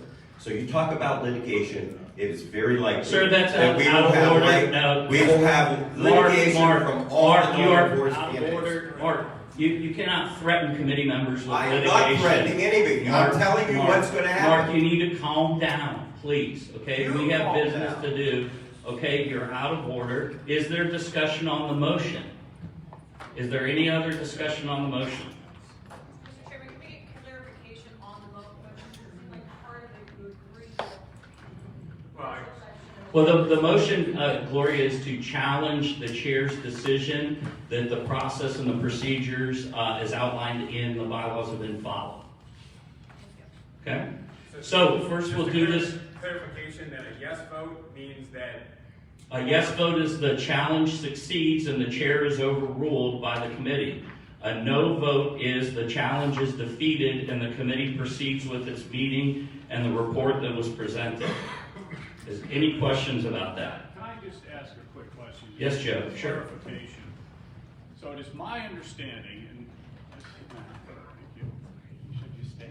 I know. It's my understanding that the procedures for the policy procedures for endorsements is something that has to be written up by the committee, has to be approved, written up by a subcommittee. No, this is not, Joe, this is not germane. The discussion here is there has been a ruling by the chair.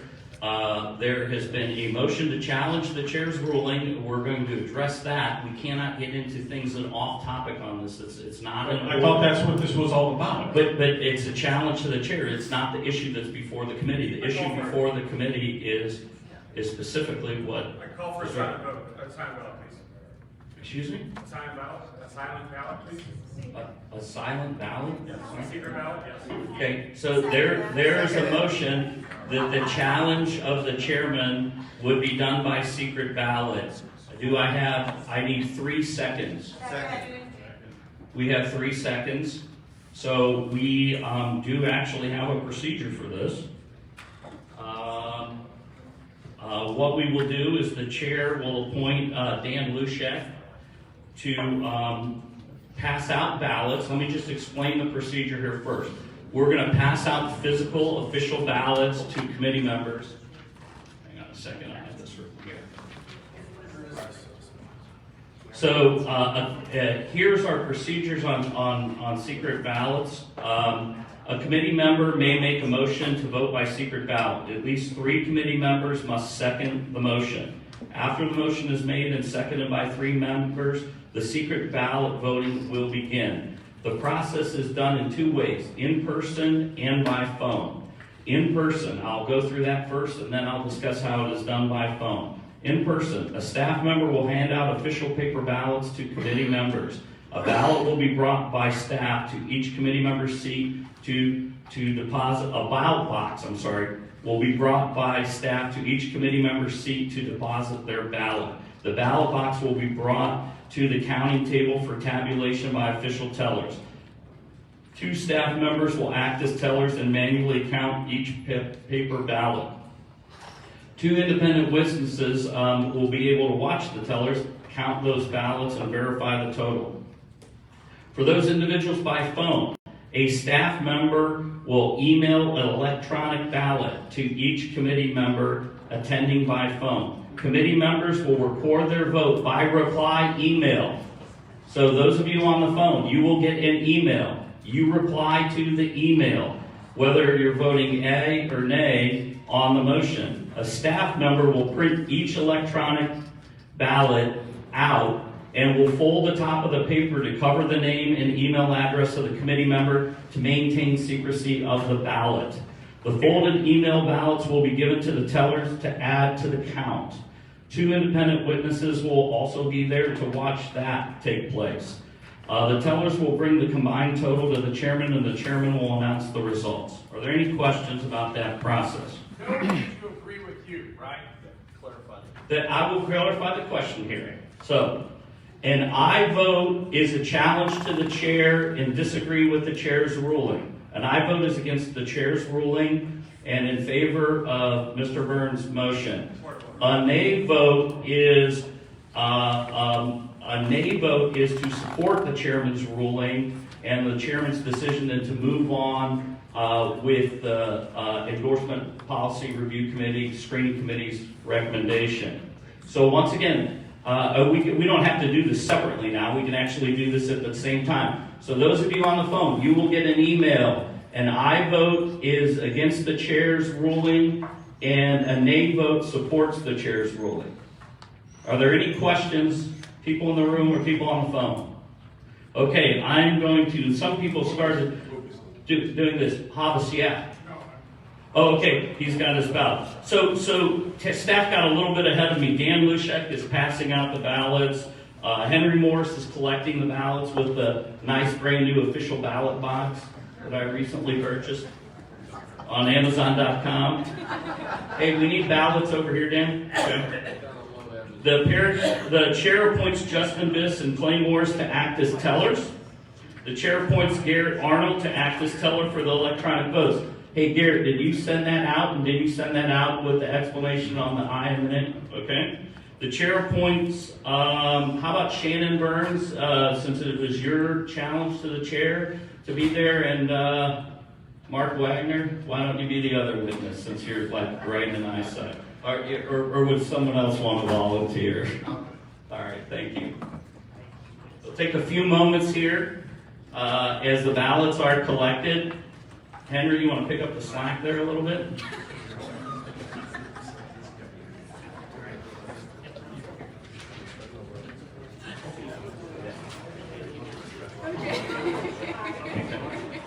Sounds like it.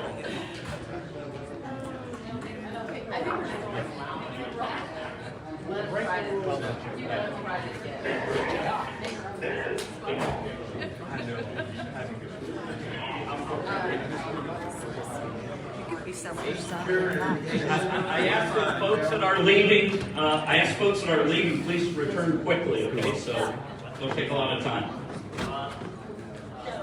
We're not recessed or anything.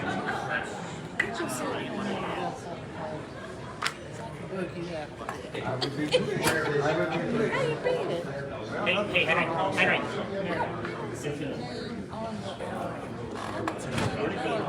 What? No, I do you guys have yours? Yeah. I'll take a couple more of these. Hey, folks on the phone, please be aware that we can hear what you're saying. I think So, is there anyone on the phone that has not received the email? State your name if you have not received your ballot email. But let me help you. Let me help you. All right, I'm gonna build the party. Chris Joseph. Okay. Check your spam filter. Monica Blaisdell has not received it out.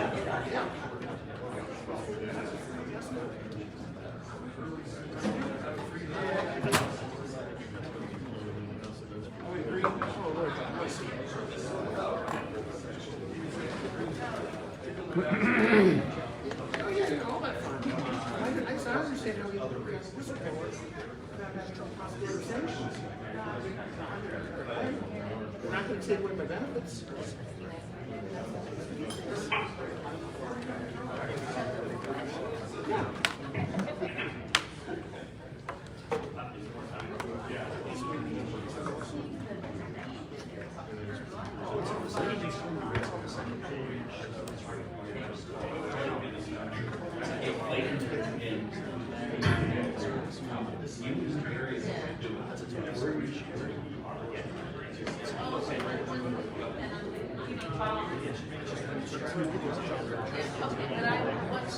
Have all in-room ballots been submitted?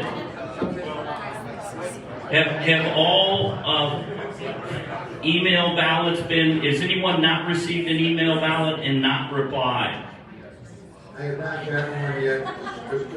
Chris?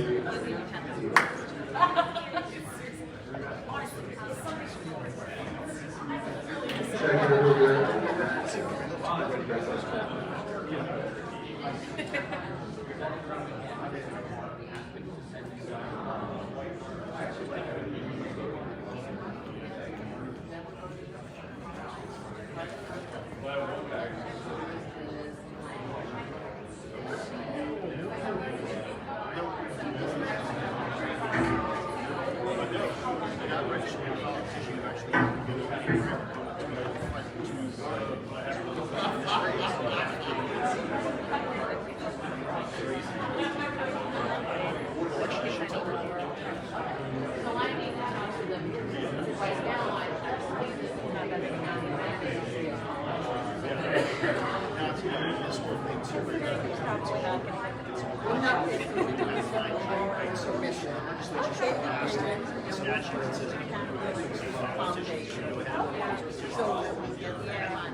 No.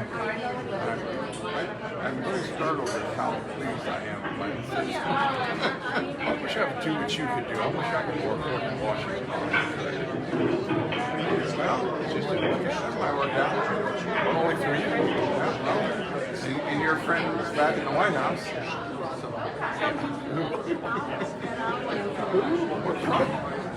I don't think he's done a lot. A couple of reasons. A lot of basic things. But we'll see. He changed the world. There were 15 candidates. He was the only one that said that China was a threat and that the borders were concrete. Nobody did it. Nobody. You must be in the Congress, and now everybody knows. Oh, not now. It's really serious. There's never been a time in history when Article 1 of the Congress has been in effect as it is right now. They had a list of people that Democrats that voted for Pelosi on the first day and have never been to Congress since. She's given this absentee ballot voting. Committees don't meet. It's a real shame Republicans put up with it. I mean, they take Republicans off the committees. It's Democrats vote to take Republicans off the committees. Bob, it's so great to see you here. You're not here often, but I'm glad you're here to participate in all the fun.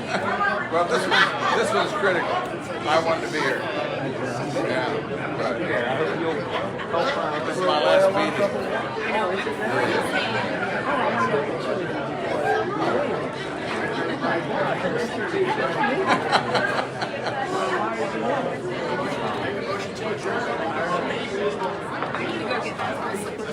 I got here for one reason. I wanted to stop endorsement. So I'm going to give my last little swan song here and do it because that's where all the crux is. Most of these people have no clue what goes on. There's 3 or 5 people that control who gets endorsements all over the state. They're multi-millionaires.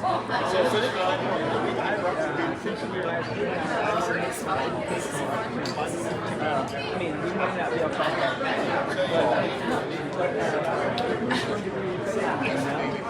No. Yeah, there'll be 3 people. Yeah. One from Hamilton County. Well, one of them is fellow ran for president up here, and the party didn't endorse him. And Matt, he's a good guy. And then there's a former state representative. well, maybe you can update me. Are you making I'm a flight at 2. So,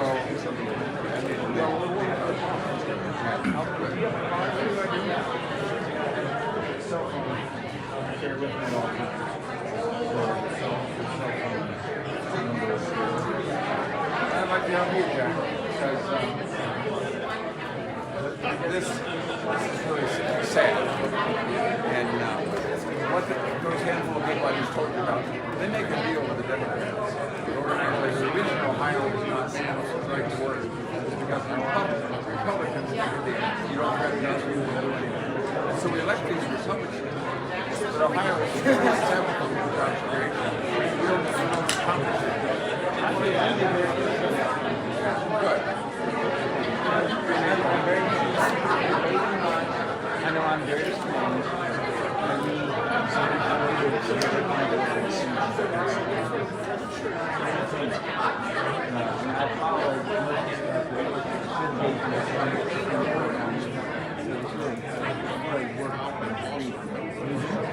In Michigan, passed right. Couldn't say it's Democrat. But Ohio, that's just one example. But the goodness is that squarely what we need to do now is you allow the money to flow. oh yeah.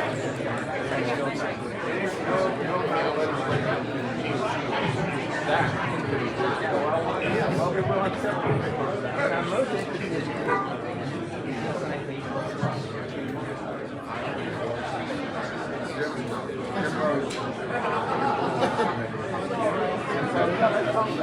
It's gone from hand to hand.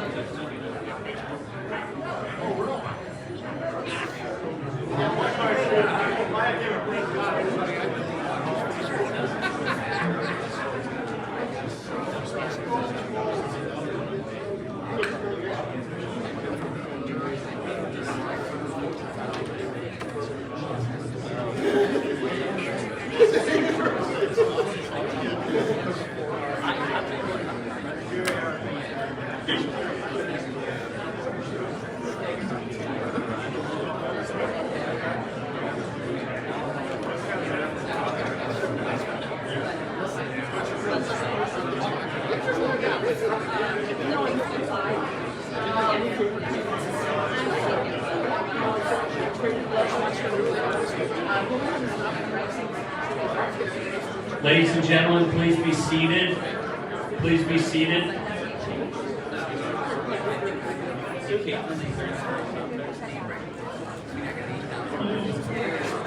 I ask members to take their seats, please. I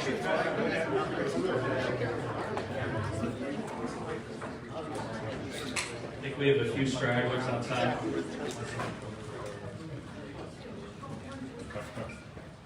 Okay, I have the results here. All those that we had 15 votes supporting the challenge of the chair, and we had 47 votes opposing the challenge of the chair. So the chair's ruling stands.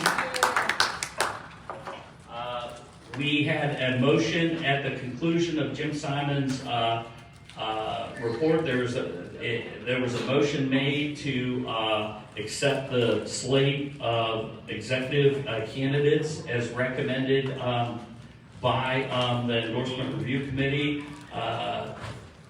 We move now to discussion. So Gloria, I recognize you first. You're eager here, so. Welcoming everybody back into the Center Committee meeting again. Yeah.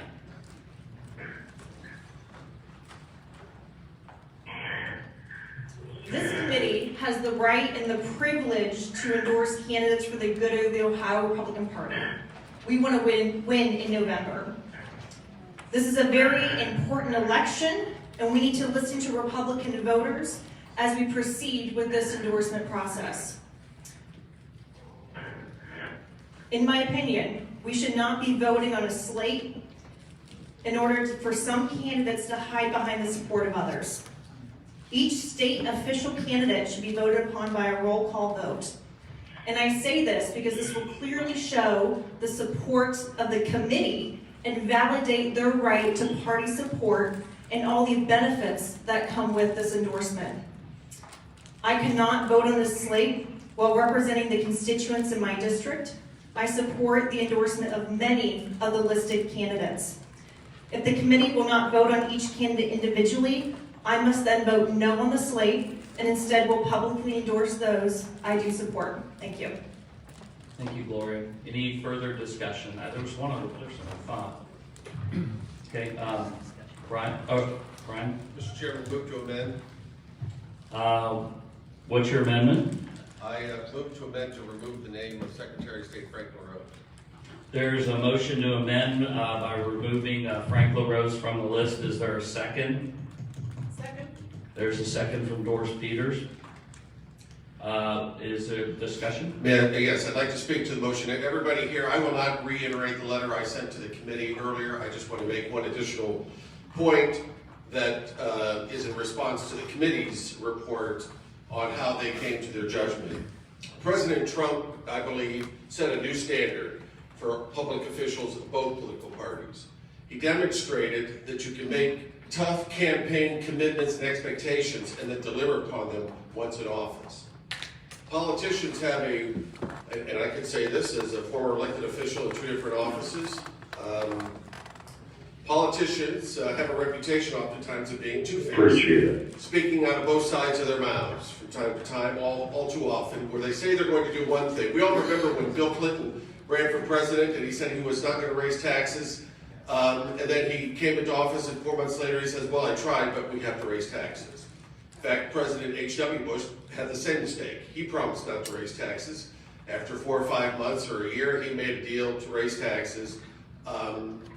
Donald Trump changed that dynamic, and he taught us that we can expect that what you say on the campaign trail, what you say to the public, both inside your party and outside your party, you should commit to. I believe that Frank LaRose, and I sent it to you, I sent you the list of what I think are the top 9 examples, is a habitual violator of that. To one audience, Frank LaRose will tell you that he supports voter identification. To another audience, he says he does not support photo identifications. To one audience, he'll tell you he supports the proliferation of absentee voter drop boxes throughout the county, throughout the state. To another audience, he'll tell you he opposes them. This type of doublespeak is in my letter. He's done it over and over again on important issues that result in election integrity. And I think we should stand up and take a stand against that. I know some people believe that our governor, I disagree with this assessment, but our governor has broken faith with the voters. I disagree with that, and we could talk about that if there's a motion germane to that issue. But in the case of Frank LaRose, I think he is a habitual violator of the election promises he's made and commitments that he has made. Just this last week, after spending 4 years of admonishing Republicans and Democrats and independents and everybody everywhere for exaggerated claims of voter election fraud, he makes a referral of 32 names for investigation and prosecution and says that voter election fraud is a serious matter and must be taken seriously, and blah, blah, blah. You know, now that he's in a campaign with an opponent, all of a sudden he is getting more conservative in his rhetoric and maybe in some cases even in his actions. That's great. But we're not going to have a primary opponent hanging over his head for the next 4 years to keep him in principle with the conservative election principles that give us election integrity, whether on any of the issues. So everybody here understands that Frank LaRose exercised a personal political vendetta against me by not reappointing me to the Board of Elections at Summit County. I challenged that in court and prevailed with a 7-0 win. So yes, I think Frank LaRose's judgment is bad on a personal level, but I also think it's bad on a liberal level, and I recommend that we send a message to our elected officials. We send a message to our elected officials that what they say on the campaign trail is what we will hold them to. Mitch McConnell, about a week or two ago, said something that was absolutely insulting to the Republican National Committee and to bodies like ours around the state, around the country. He said it's not the job of the Republican National Committee, and by extension, the state committee, to hold our elected Republican candidates accountable to the positions they take while in office. They sometimes have to take positions. That couldn't be more wrong. That's why we exist. We exist to elect people that will carry out a particular platform that we think important. And that is our main purpose. I believe, personally, you can come to a different conclusion, that issue after issue, Frank LaRose has violated those beyond my own personal opposition. Therefore, I've made this recommendation, and with all seriousness, I believe that we can do better. I want to respond finally, Mr. Chairman, just one note. The committee said, Mr. Simon said in his committee report, that they're making these recommendations to these candidates because they have the most viability for victory in November. Viability for victory in November is too low a bar for who we endorse. It is way too low of a bar. We should not just be endorsing simply on viability. We should be endorsing based on Republican principles that we think are important. Is there further discussion, Mr. Inwood? Mr. Chairman. We'll bring it to you there. I appreciate the Vice Chairman's comments, but I want to say something in defense of the Secretary of State. Our Democrat opposition has been attacking the very concept of citizenship in this country. The Democrats have been flooding this country with illegal aliens, and they've been offering non-citizens the votes in a number of places. Yellow Springs, Ohio decided to do that as well. The Secretary of State decided to take a good stand against what they were doing and told them, if you encourage these people to break our laws, we'll pursue them, we'll prosecute them, and we'll deport them. That's the kind of leadership I think that we need in this party. I can tell you the primary in 2020 was very controversial. In my home county, Clinton County, a week before the primary was going to take place, we knew we had a huge problem. All of our staff, most of them were telling us they were not going to show up. Fear of COVID, or they were sick. We were not going to be able to staff the polling places. I do not fault the Secretary of State for making the decision he did. Part of being leaders is sometimes we have to make unpopular decisions, things that are going to be controversial. And I respect them for doing that. So today I ask you to keep these comments in mind as we proceed.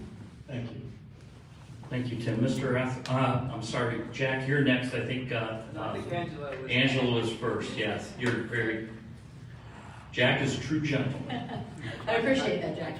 I'm the chair of the Fairfield County Board of Elections, and I would say this has been probably the most challenging time in our history for elections. One thing I can say about Frank is during all of this, he has shown leadership and integrity. He has stood by his statements. The directives that come out from his office support fair, safe, and accurate elections. So to say anything otherwise is just a complete false statement. I also would like to refer everyone to the email I sent last night on behalf of myself and other members of this committee who are also board members of their respective county boards of elections that sets the record straight with a timeline of all of the accusations made by Mr. Williams. Thank you, Mr. Etheridge. I'm not certain, sir, if my comments are in order, so please stop me and correct me. I was hoping to speak to the issue of the blanket endorsement versus individual. Is that in order? Well, we have an amendment to pull one member off, so I mean, it may be germane. Okay, I'm not well, sure where it'll be you're very going. brief. I'm Sure. obviously not governor and don't think I ever will be.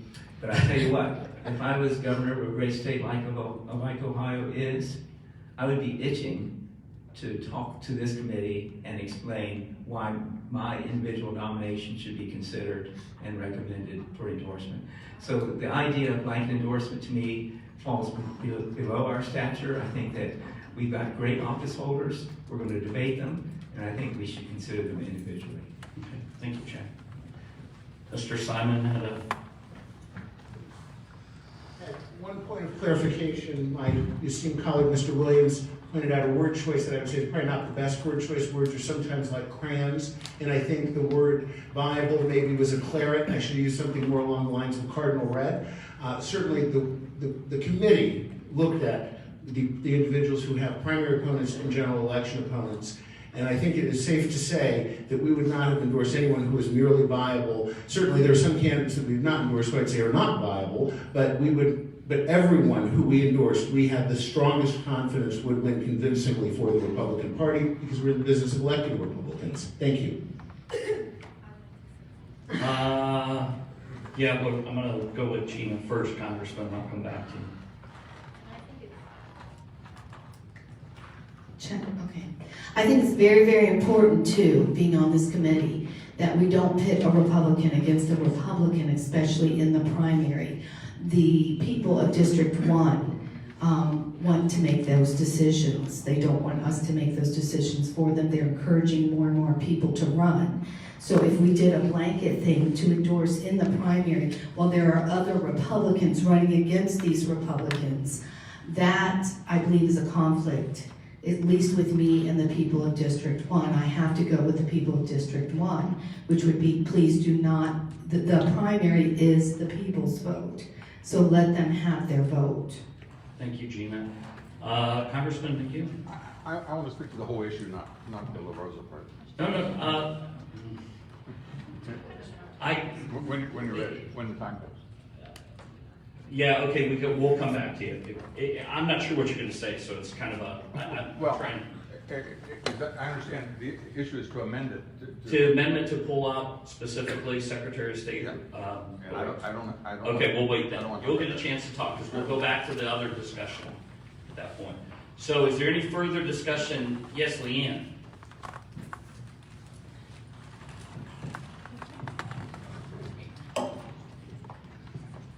Honor and respect are earned. Our Secretary of State is an honorable man. He's married to a beautiful and brilliant woman with 3 gorgeous daughters. He has not only served our state well, he served our country as a Green Beret. When the Ohio Democratic Party slapped him with lawsuits, he fought and he won. They wanted to remove the signatures, or require a signature to vote. He said no. They wanted unsupervised ballot boxes at every street corner. He said no. He helped to deliver more presidential votes for President Trump than ever before in the state of Ohio. He's an honorable man. He's worked hard for our state. He has moved the process forward, and he's done it with great integrity, including post-election audits. I stand in support of Secretary of State LaRose. Thank you, Leanne. Any other discussion? Yes. Mr. Chairman. Chairman Wells. Thank you. Thank you for the opportunity. I too want to stand strong with Frank LaRose.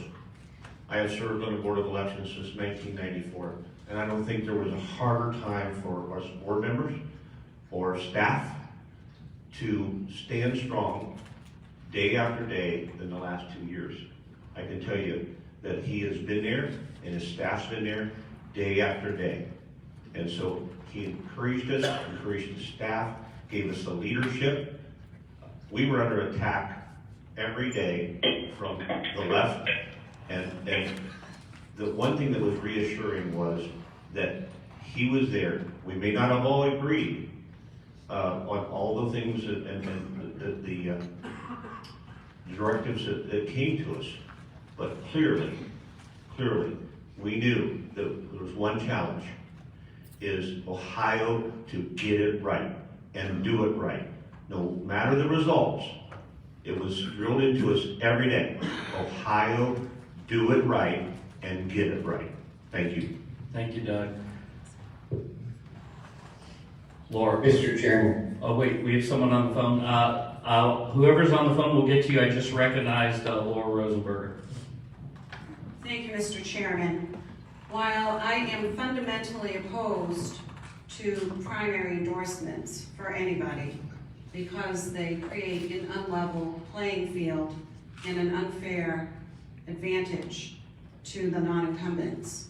And also I'd like to speak on behalf of my most populous county, Greene County, who passed a resolution in April for the ORP, requesting that the ORP does not engage in primary endorsements. However, I will not make it known who I support or who I don't support for Secretary of State, because I do believe in honor, and I do believe that I should recuse myself from any vote for Secretary of State, because I too serve on the Board of Elections like Mr. Williams. So if we are to get to that point, which I hope we don't, I hope we vote not to endorse anybody for anything. That is clearly what the voters of Ohio want us to do.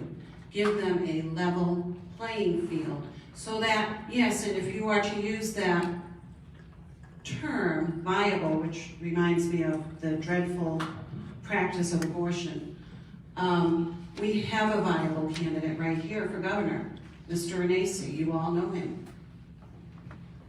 Why cannot we consider these other candidates? Why is it up to 11 people to decide who we have to consider?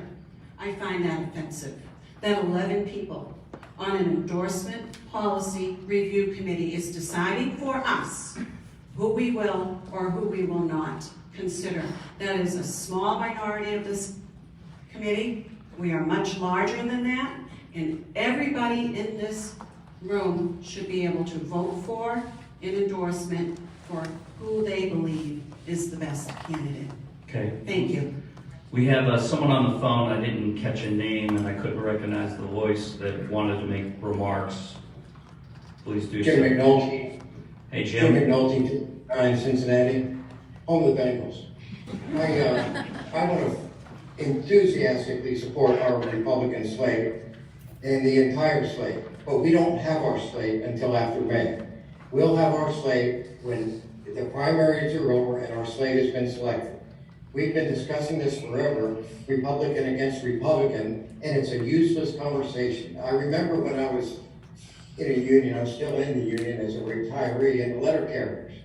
And we had a national convention, and that national convention, of course, I wouldn't pick either one of them, but they selected Hillary Clinton against Obama to endorse in the primaries.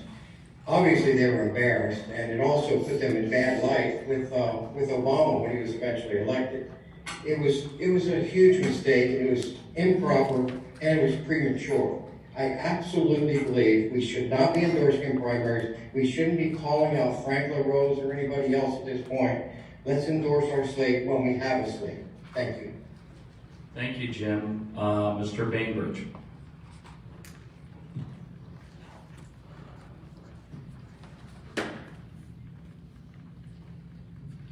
I agree with the two previous speakers in terms of not endorsing until the voters speak. But the thing I want to point out is that we've had several people make comments about Frank LaRose, and that's fine. But I think we have to recognize, going back to the conflict of interest, that everybody, every person on an election, board of elections in any county in Ohio, by state law, is appointed by Frank LaRose.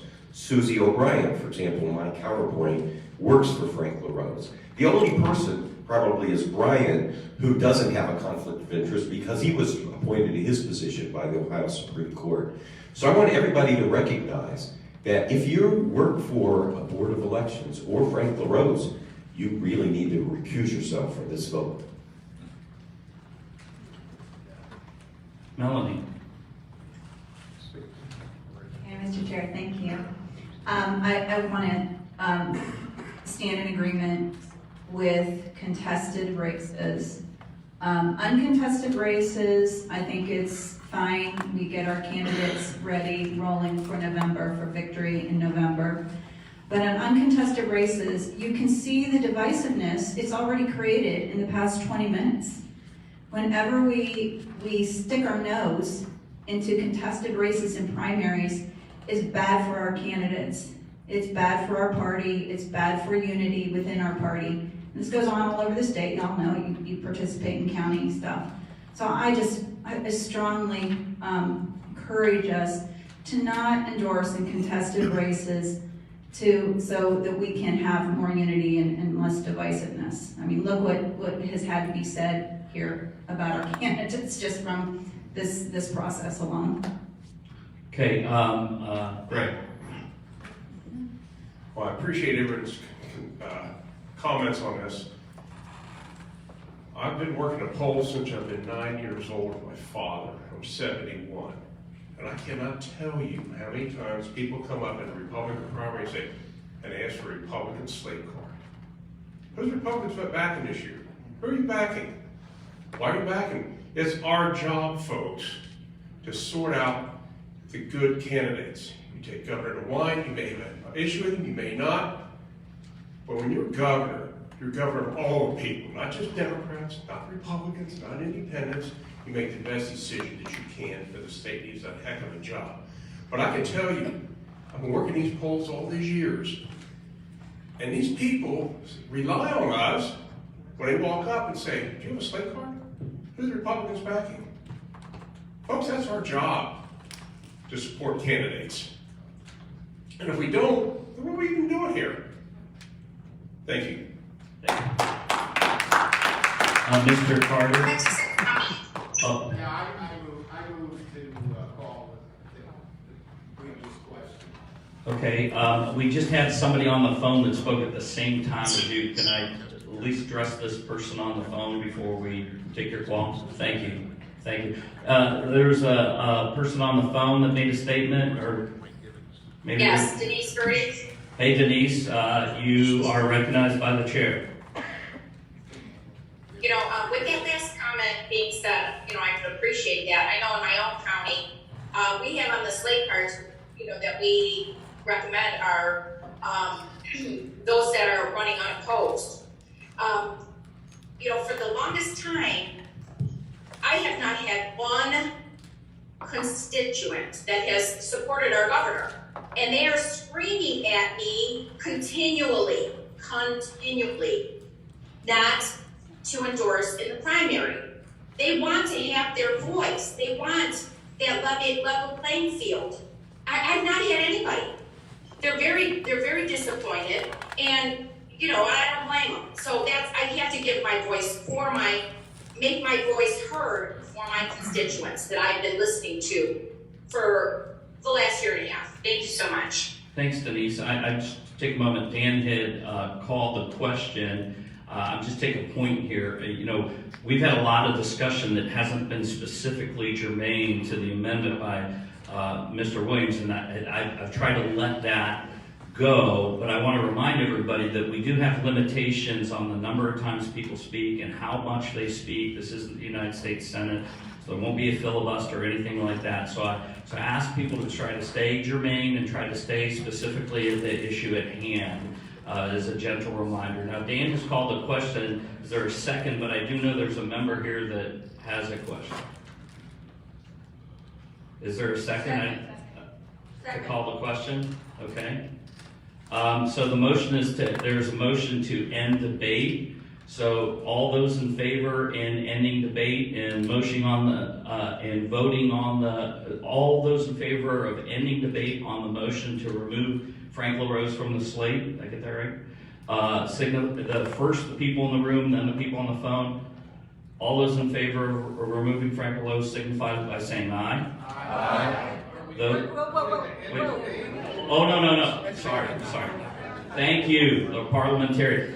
We are voting to end debate. Sorry, it's a little bit confusing up here when I go off script. All right, so the vote is to end debate. All those in favor of ending debate on the motion at hand signify by saying aye. Aye. Those opposed.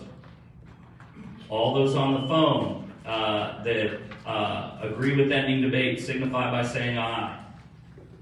Aye. Opposed, say nay. Yay. It's clear to the chair that the ayes have it. We will now vote on the motion. The motion, for confusion's sake, that I may have contributed to. The vote at this point is on the motion to remove Frank LaRose from the slate. An aye vote would remove Secretary LaRose. A nay vote would keep him on the slate. Are there any questions on the phone about that? Okay, so the question is before us. All those in favor of removing Frank LaRose from the slate signify by saying aye. Aye. All those opposed? No. On the phone only, all those in favor of removing Frank LaRose from the slate signify by saying aye. Aye. All those opposed? Say nay. Nay. It's opinion of the chair that the nays have it. Mr. LaRose is not removed from the slate. Is there any further discussion on the issue before us? She didn't make a motion.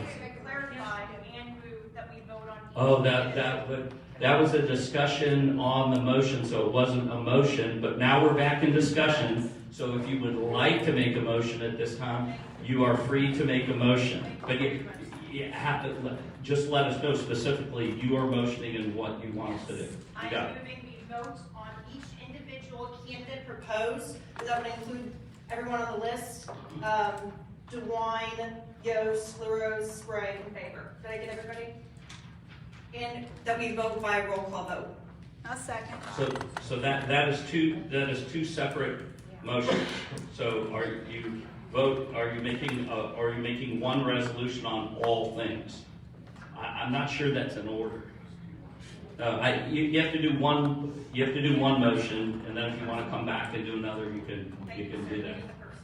Okay, so the motion before us is to individually vote on each candidate of the executive branches, all five, separately, individually. Is there a second? Second. There's a second. Okay. We now have discussion. Mr. Etheridge? Oh, Mr. McEwen, I'm sorry. Jack, let me do Bob and then the Congressman. Okay. So this might be an appropriate place, I guess. The point is, it seems to me that the purpose of primaries is to choose candidates. And it's the purpose of the party to elect the candidates that the people have chosen. And that whenever we get in the position of people choosing the candidates, then we do all kinds of harm. Number one is that there are power players. And there are people in this state who are consultants. And they go to a rural district like mine, and they take some fellow who was a good farmer, and he was a good trustee and a county commissioner, and then he wants to run for state representative. They come, if you use me as a consultant, then you need to use the people for the polling and for the advertising. If you don't, you won't be endorsed by the state party. And they claim that they can threaten this, and then they begin to leak stories out of Columbus. Now, these are just good, decent Ohioans that are minding their own business, and suddenly stories appear in the Cleveland Plain Dealer and the Columbus Dispatch and they don't know how to play that game. And as a result, we have gotten into the position of people that can promise that this group, those of us here, would be able to do what they say. And so we have here a vote for the endorsed House members and endorsed Senate members. Now, because of the range of the district, we don't know exactly what they are. But the purpose is that they would be able to have a list, and we don't know the intimacies of the county chairman and what's involved. And we're imposing our will on who the candidate should be in a particular district. That seems to me have not been beneficial of late. Congressman, I just want to clarify something. I know that list was provided, but the committee's recommendation that Mr. Simon presented was not to deal with state legislation. I want to make sure you knew that. I said that, Bob. Okay. I said we're not going to vote. Okay. I want to make sure this. But we're going to go to the next step shortly, sometime, and we'll say that vote for this list of House members, vote for this list of Senate members. And when we do things like that, in southwestern Ohio, we had a candidate for Congress. Every one of the state committeemen opposed endorsing a particular candidate. This state party endorsed that person regardless. Now, when the election took place, the state party endorsed person didn't win. The local people won, but it offended the workers that are Republican primary voters at what the state party is trying to do. I'll go into history because I don't want to be involved in what's going on presently. Mary Taylor was a state representative. She was a talented attorney, auditor of the first CPA. She faithfully served as lieutenant governor, going around when our current CNN commentator wouldn't do Lincoln Day dinners and wouldn't show up at the county banquets. She paid her price until suddenly she wanted to run for governor, and the state party said, "We don't want you to run for governor." Now, my opinion is not that she should be governor or anything. She should have the right to vote, to right to run, because everybody who supported her, everybody that contributed to her, and I have women, young girls, come up to me at events and say, "I was on Mary, and I don't like what you people did." I don't see how endorsing people by this organization benefits the party long term. There's going to be millions of dollars spent by Republican contributors over these next few weeks. There's going to be people working the polls. They have just as much right to have a say in choosing the candidate as anyone, and I believe they should be. They should choose the candidate, and then the party should be strong enough to help them win. And when we get into situations where we have state chairman indicted, we have speakers indicted, when we're 47th out of new job creation, when we have the list of consultants committing suicide, when we get in the business of choosing candidates, I believe we've overstepped our bounds, and the responsibility of the state party is to build the party and elect every Republican that is chosen in a primary. Thank you, Congressman. Mr. Etheridge. Glory, hallelujah. Glory, hallelujah. I don't think that was for you specifically. Look, I respect and would certainly give consideration to Bob's argument. I wish to return to the previous comments by Mr. Carter, which I think were also insightful. And I also want to reference it as it relates to each and every one of you on this committee. Look, you're here for a reason. Our motivations, our backgrounds are different, but we are a representation of the state. And I respect the knowledge, experience, and judgment of each and every one of you, even if I don't always agree with your position. And what that foundation leads me to is that we should consider each of these individuals, we're only talking about 2 or 3 races individually. Each of these esteemed gentlemen have a record. They've helped govern the state, in some cases, for 4 years. They've got something to run on. And I'm presuming that they have a strong case to make to us that will be persuasive that we should grant them our endorsement. I think that's not only a reasonable thing for us to do, I think it's what we're here to do. And so I'd like to urge the committee to allow these esteemed candidates who have a lot going for them, and I think have probably majority support already on this committee to step forward, and I'm talking about the incumbents, to step forward and let us vote on the matter. Thank you. Steve? Thank you. I completely agree with you, Bob. It's not our job to pick the winners and the losers. It's our job to try to figure out how we can help them and how we represent them when we come here. And Mr. Carter, what you said earlier, you're absolutely right. You know what? I'm going to use it against you. This is exactly why I don't want to be one of those that say, let's take the ticket.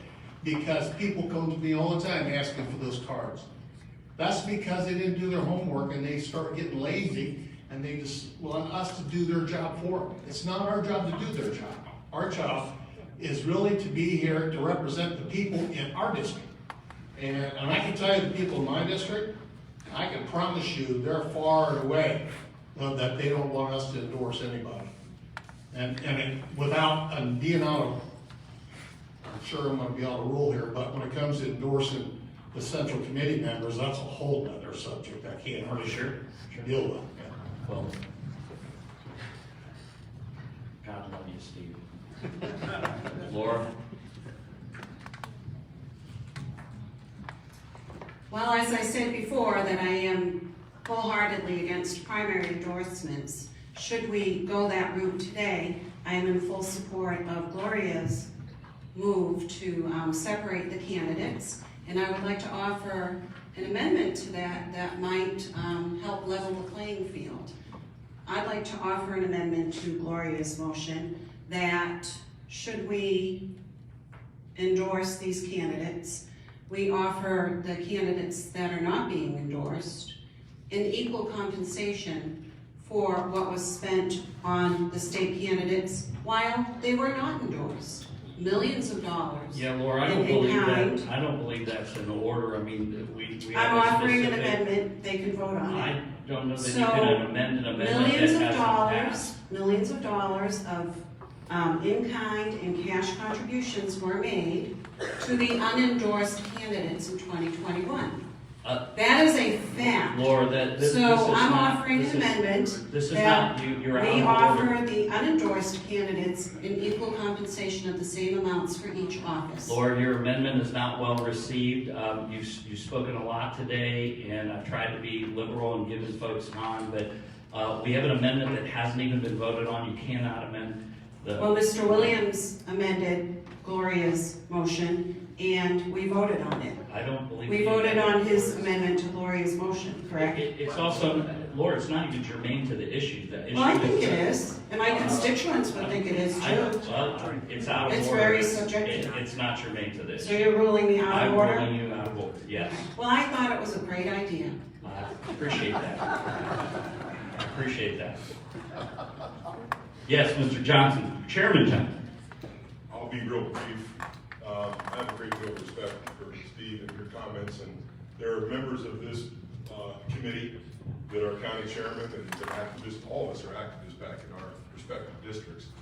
And it's not a right or wrong. Some people philosophically disagree with endorsements, and some philosophically agree with them. And I come from a small rural county, Columbiana County.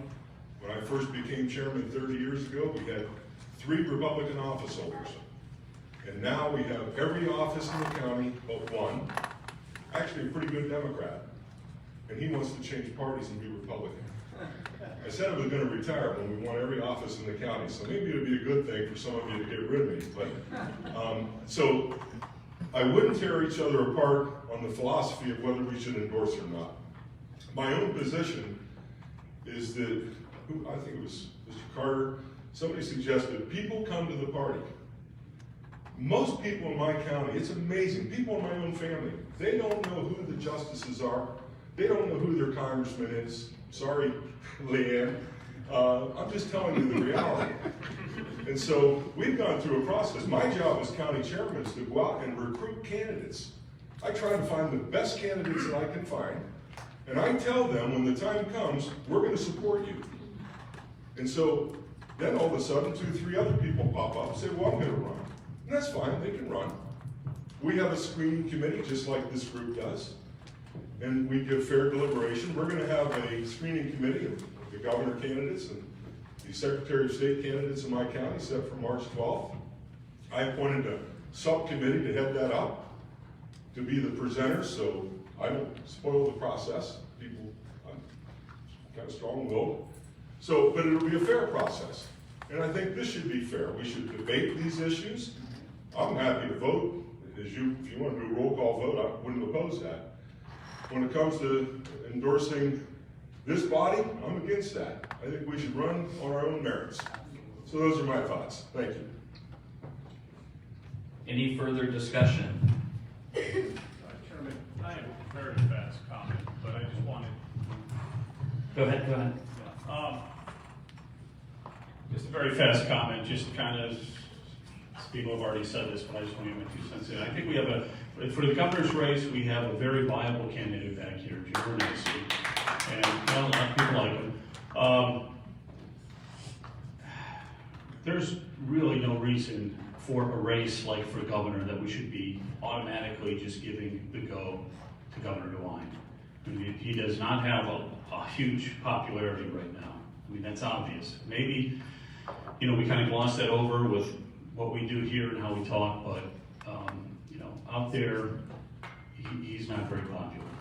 I think if he wins, that's wonderful, we'll get behind him. If Jim wins, we'll get behind him, but this is a battle for two very competent leaders, and I don't think we should, tip the scales for that.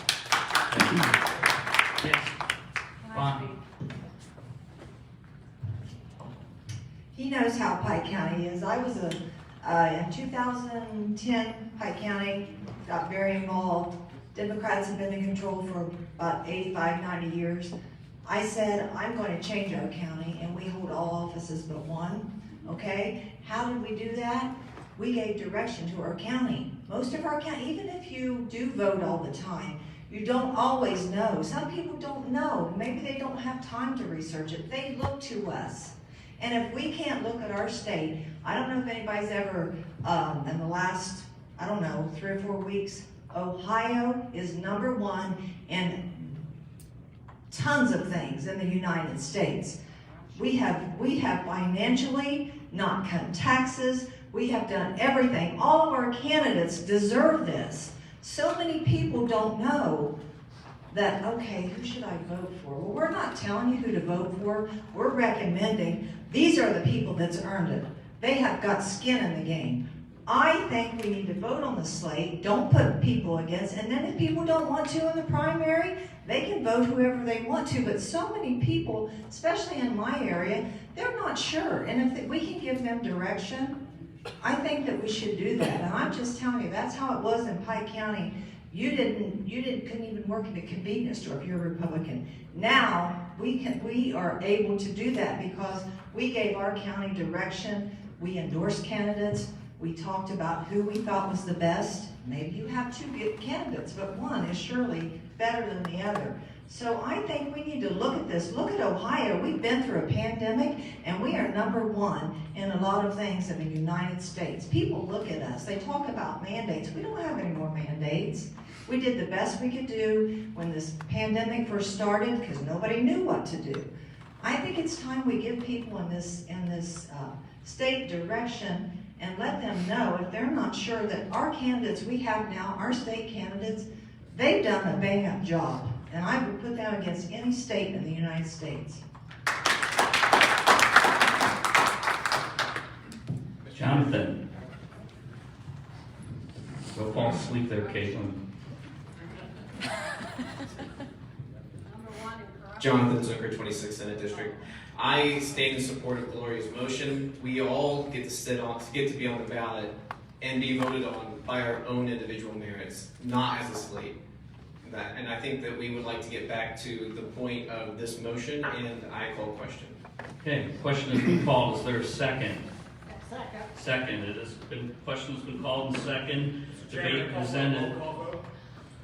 We don't really have any provisions for a roll call vote here, Shannon. We have secret ballots. We have a voice vote. We usually start with a voice vote. What point were they? What's your point of order? According to the bylaws, anything not directly addressed by the bylaws should be governed by Robert's Rules of Order. And I stand today with our esteemed treasurer that all of our members should stand on their own merit and say what they believe and let the people back home. Chairman Simpson said it himself that our members need to hear from us, so we should be heard today individually what we stand for, not within that. So my point would be that Robert's Rules of Order would govern.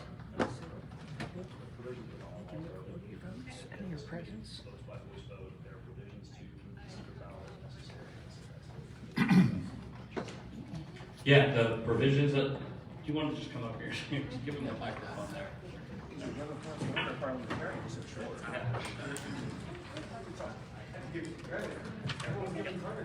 Mr. Chairman, as you know, the committee, under Robert's Rules, so there are a number of different methods by which you can vote under Robert's Rules, and certainly a roll call vote is appropriate if it fits within the custom and prior procedures of the body as a whole. That is not what this body generally does. So this committee governs itself by voice vote. There are also specific provisions in the permanent rules for how other balloting may take place in certain ways. And so, based on the reading of the permanent rules, it would be my recommendation to the committee that it proceed in a normal voting fashion, a roll call vote if someone wants to move for a different kind of ballot, namely a ballot by secret ballot, which is specified in the rules, that would be the normal custom, the way that this committee does its work.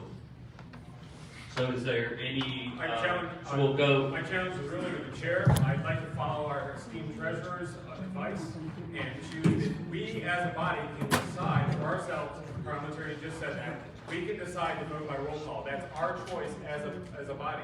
You can stand up for your members and your voters in your district. Okay, so when you say yea or nay, we can stand up. I second the roll call.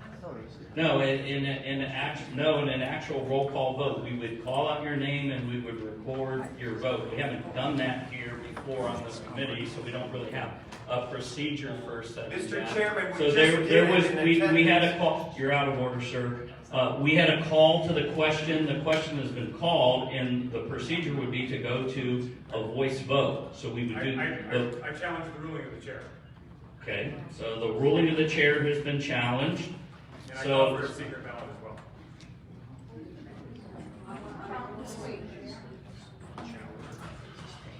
Okay, your challenge has not been sustained. We haven't had a second. Second. There's a second on the challenge. Second. Okay, so we will once again vote by secret ballot on a challenge to the chair. So we've done this procedure before. Those of you in the room will be given a ballot by Dan Lushik.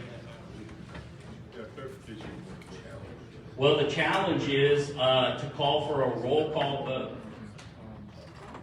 The challenge is the chair's ruling that a roll call vote is not in order. So a yes would be in favor of roll call. Go ahead and sit down. I'll clarify. Yeah. So we're distributing the ballots now at this point, and just hang on to your ballots here for a second. We need to clarify for the folks on the phone, email. Let's please limit discussion at this moment. Gentlemen, thank you. The question is, the chair has ruled that a roll call vote is out of order and that we would do a voice vote. So those in favor of the challenge would vote aye against the chairman. Those opposed to the challenge of the chairman would vote nay. And it would be on the issue of a motion, not a decision, but a motion for a roll call vote, not a decision. Is that clear? Point of information, Sir, you've not been recognized. The question, Gary, that you're asking is that the chairman has ruled that a roll call vote is not sustainable. That ruling has been challenged, so this vote is strictly on the ruling to challenge the chair's decision on a roll call vote. Okay? Chairman, could you just repeat yay or nay? So a yay vote supports the challenge against the chair's ruling. A nay vote supports the chairman's original ruling. Does that make sense? Just like what we did last time.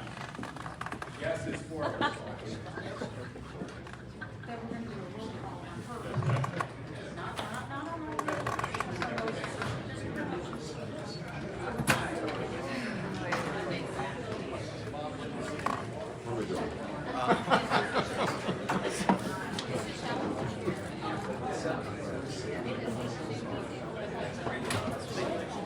You're right.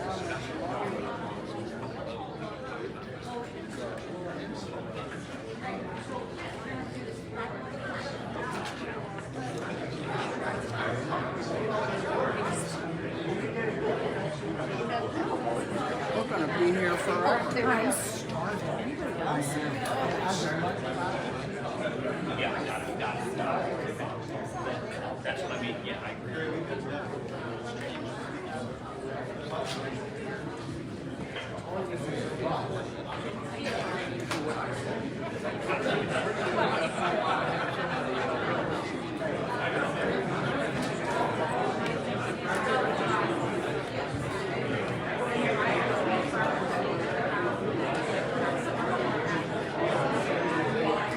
Again, an aye vote is for the challenge and the nay vote is for the chairman.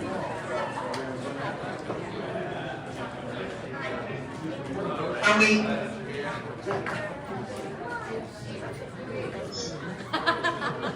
Cheater.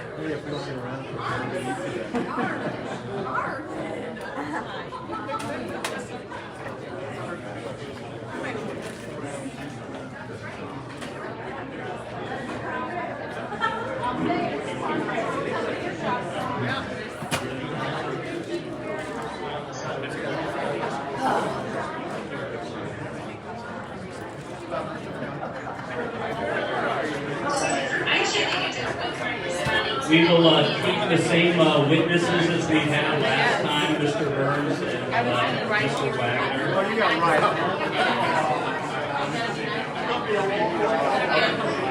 Been having a hard time.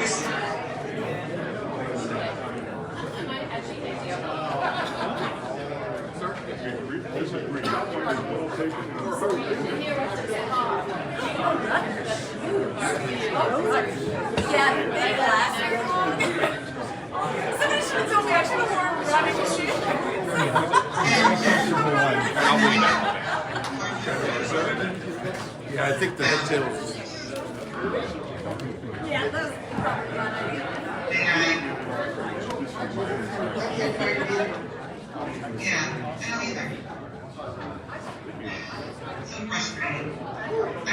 Are there any ballots in the room that have not been cast?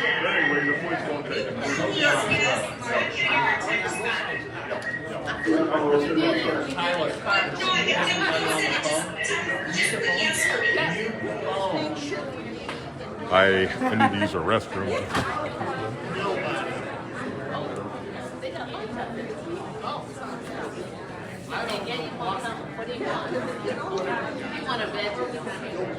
Do we have all ballots collected inside the room? I'm assuming that silence is agreement. Okay. Are there any members on the phone that have not received the email ballot? Please state your name if you've not received it. Mrs. Stevens, I did not receive it.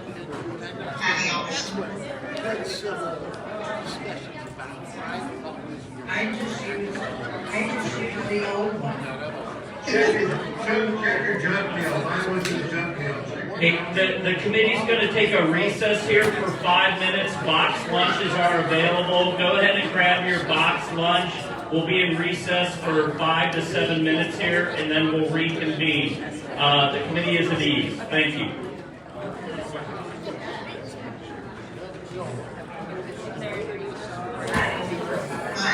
First time.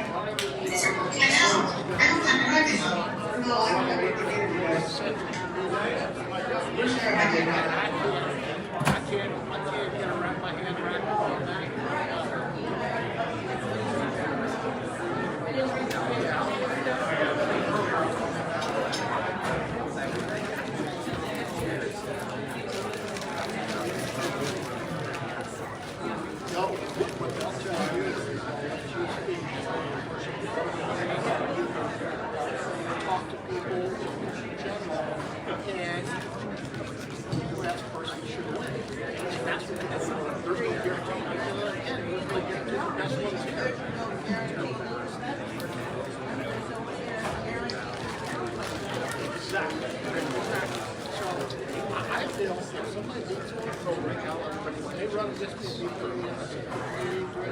then I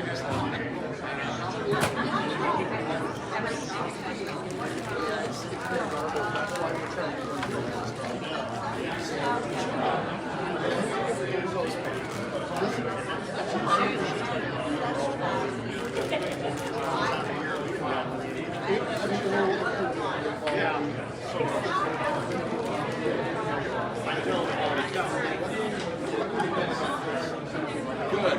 Having fun. New Braven. I live in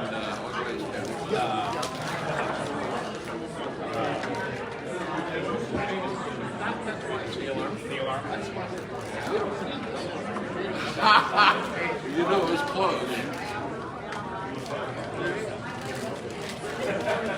So the point of the call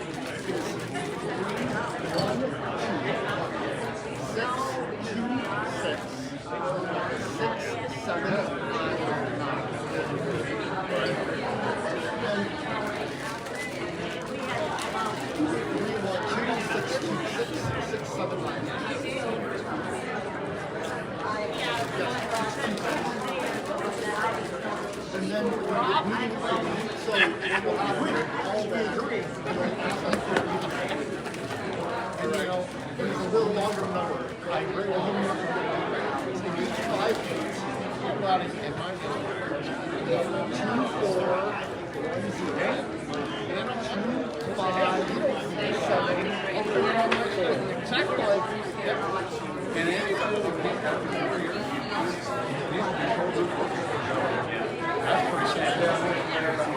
great. And I get aggravated when people ask me for that ballot.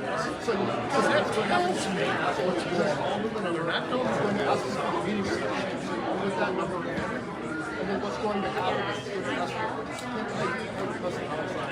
just wait a moment. All you need to do is that's all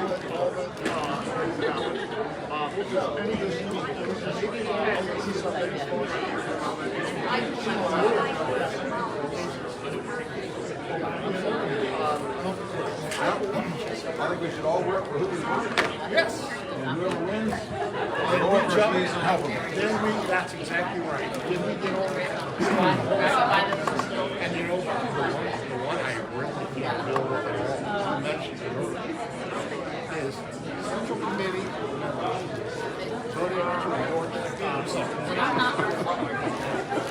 Really? That's crazy. That's something you would see on the Democrats. They would put something like that. Republicans actually do. I was embarrassed the last time we voted for one. I mean,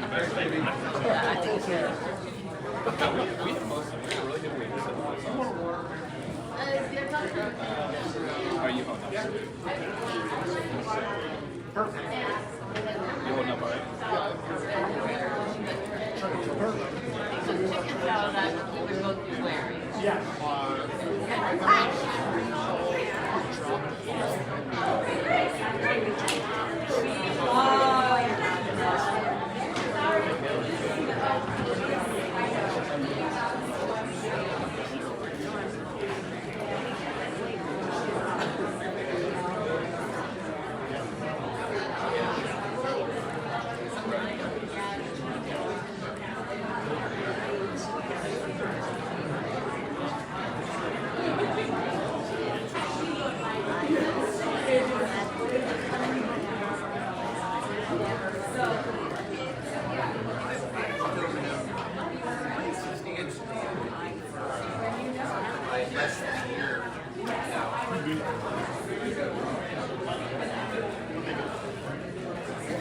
How you guys doing?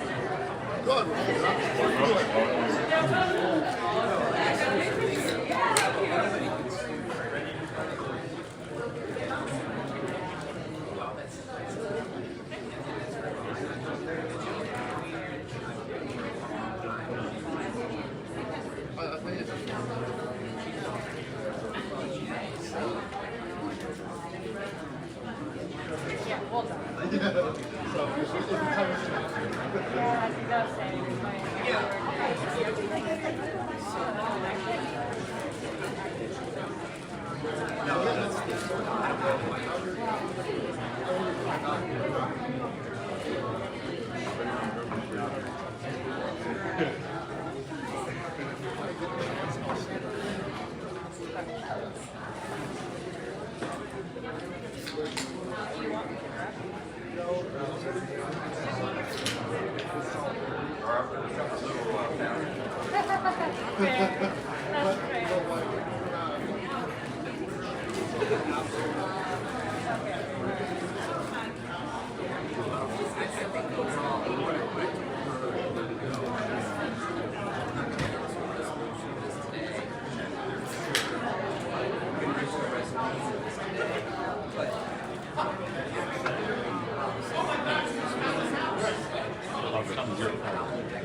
Not yet. Well, I noticed people kind of jump on it, I guess, but I don't know the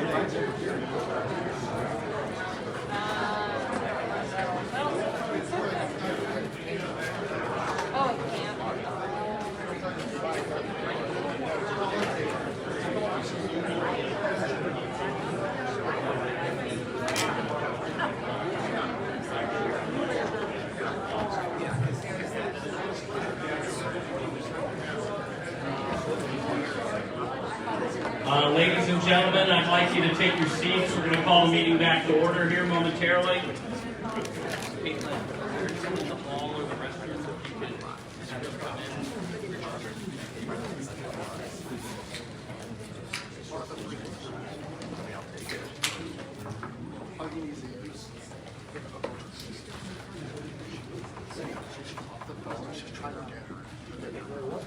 You don't want to give her a call again? So we just got the vote a couple minutes ago. I think it was If she doesn't call in, yeah, I can call her. Call the meeting back to order. We have the results into the challenge against the chair. 19 in favor, 44 against. The challenge is defeated. We'd like at this time to, do we have any, we need to get all the members in because we're going to take a voice vote here. And so just to remind everybody, to get everybody up to speed, the challenge was defeated.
Is that correct?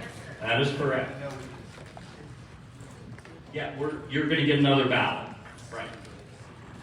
So the yes vote is to support individual, a no vote is to support the slate. Does everyone understand that? Okay, I'm getting nods in the room. On the phone, is anyone confused about the motion we're voting on? You will get an email that says, a yes vote would separate the individual candidates, and a no vote would keep it as a slate. Is that out yet, Garrett? It's going out right now. Dan, would you, since you're so good at it now, I know you're doing the camera on double detail here, but I don't want to disrupt the process now that we've got it going.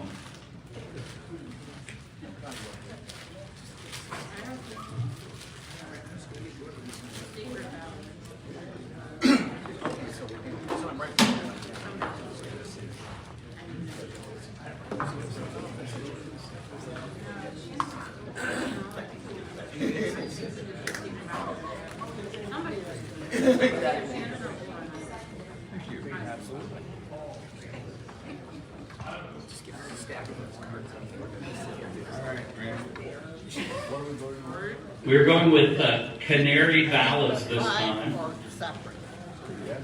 Thank you, Clayton, for the nice pastel colors with Easter on the horizon.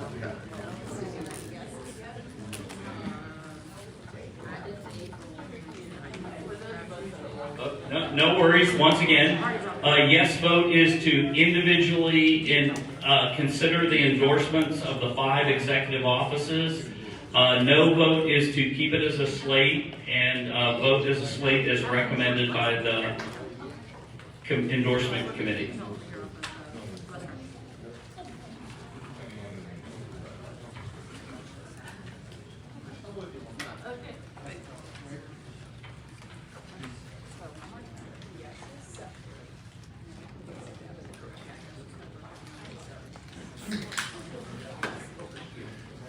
Is the audio back on?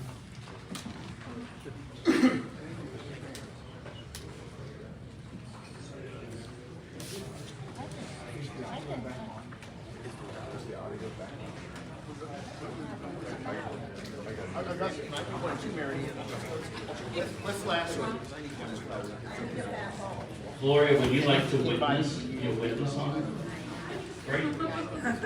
Mark, I'm going to give you a break. Okay.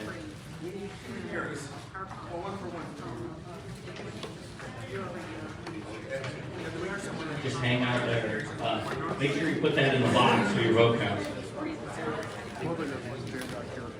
Thank you for bringing that up.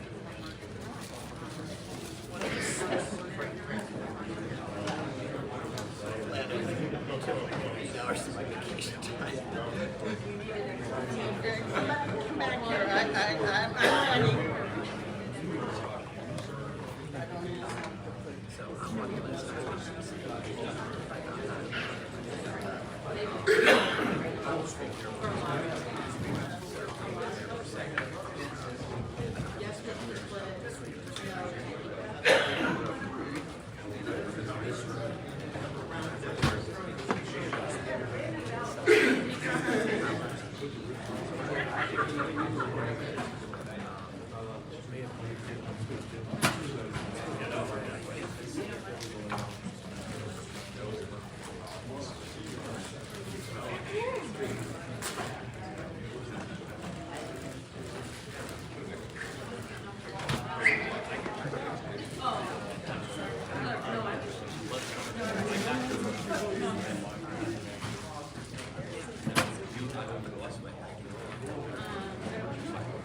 Any other outstanding votes?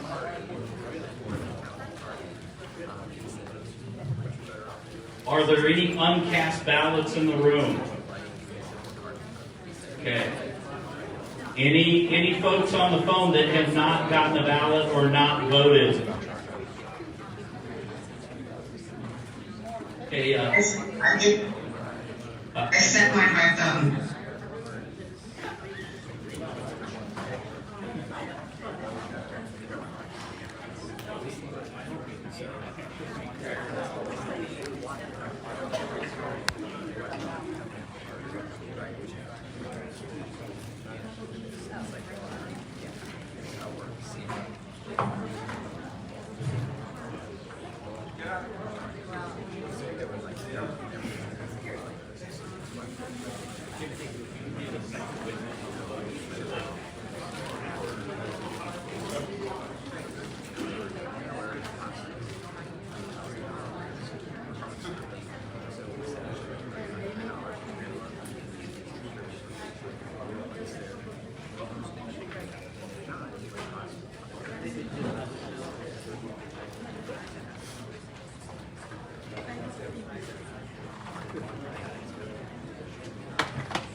Thank you very much.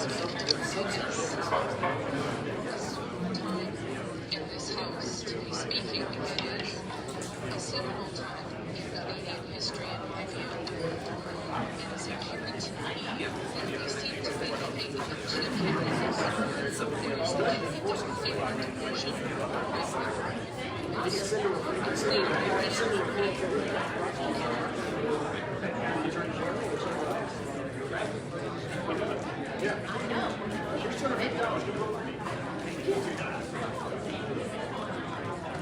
What about our logo?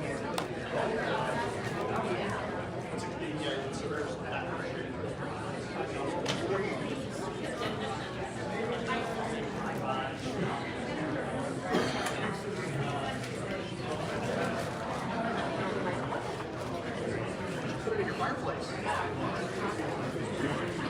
Yeah, maybe.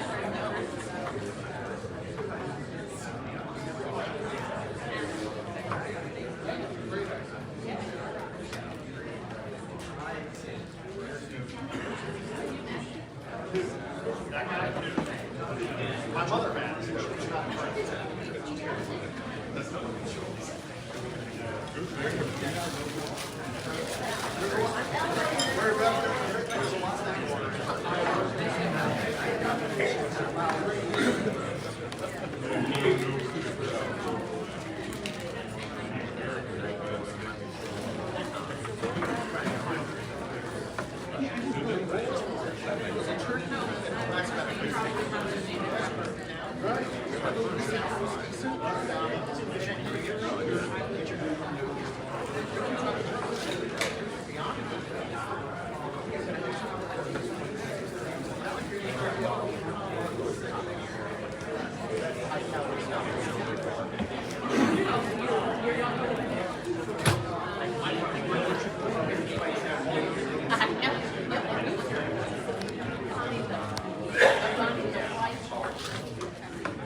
Ladies and gentlemen, please take your seats.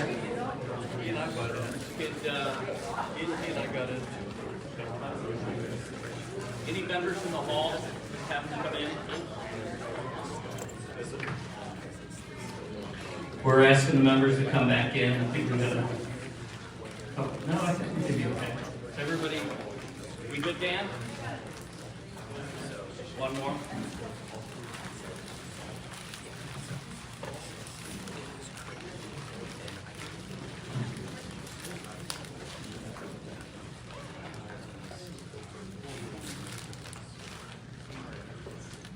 My state central commitment is late. I apologize. It's okay, Jim. Okay, we do have the results of the secret ballot. There were 29 votes in favor of the amendment and 32 votes in opposition, so the amendment fails. So at this point, we would vote on the slate of 5 Republican executive candidates. Yes, Mark? Mr. Chairman, I make a motion that we amend the motion that we don't endorse any candidates except those that are unopposed. Second. So there is a motion to amend the report from the Endorsement Committee to not endorse any candidates unless they are unopposed. Is that correct? We have a second. Is there discussion? I guess nobody's running against them in the primary, I guess. I mean, Mark, is that what you mean? That's right. Okay. So this would apply to the race for governor and the race for secretary of state. So wait, there may be a problem here with this. Right, so we've already decided, well, to keep the secretary of state on the slate. So is this the same question that was dealt with and dispensed with the committee before? We're going on 3.5 hours here. So Mark, I think your motion's out of order because it's basically just a recitation or with some differences in the motion that was made before. It's not. It's to not endorse at all. We haven't taken a vote. Well, we are taking, Mark, we are taking a vote right now on endorsement of the slate. There was a motion to strip candidates from the slate. That failed, and so the redundancy here is, again, I want to be mindful of the committee's time. I did get an opportunity to feed you all, but it's been a long day here so far. Melanie, you have something to say? So, I understand that the motion to remove Frank. I understand the motion to remove Frank from the slate failed, so I would like to amend the original full slate to omit Governor DeWine from the slate. So there's a motion to omit Governor DeWine from the slate, and there has been a second. Is there discussion? Melanie.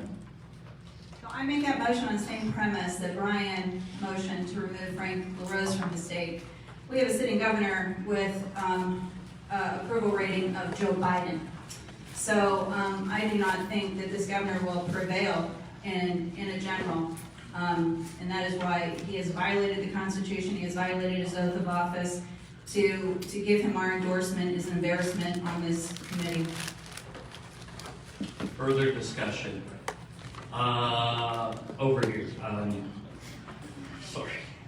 Joanne, I'm sorry. It's getting late. Yes, it is. I just like to say that I agree with Melanie. Our governor has acted more like a Democrat. He's unconstitutionally shutting us down, closing businesses, small businesses, picking and choosing winners, and like Melanie said, his approval rating stinks. And in addition to that, we have viable candidates that we should be considering if we're going to endorse, which I am opposed vehemently, and my constituents as well, to endorsing it all in the primary. We need to leave it to our constituents. I call for the question. We have a call for the question. Is there further discussion? Second. There's a second from Betty Montgomery.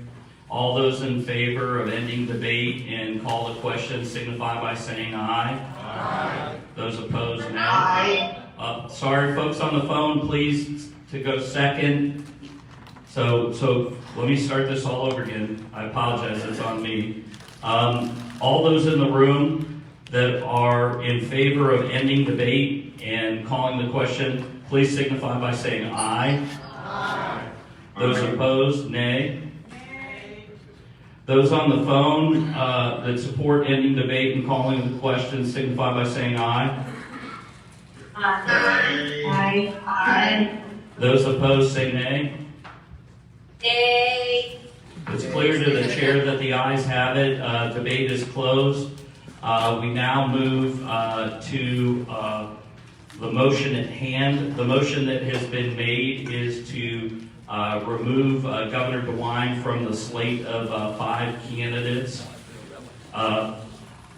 All those in favor of removing the governor from the slate signify by saying aye. Aye. First, hold on, stop.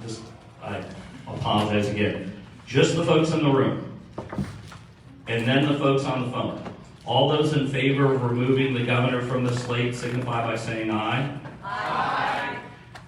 Those opposed say nay. Nay. Those on the phone, nay. On the phone only. Those that favor removing the governor from the ballot signify by saying aye. Those opposed to removing the governor from the ballot signify by saying nay. It's clear to the chair that the nays have it. The governor stays on the slate ballot. Now we'll move to the original report and the call to question. Is there discussion on the original report, or can I entertain a call to question?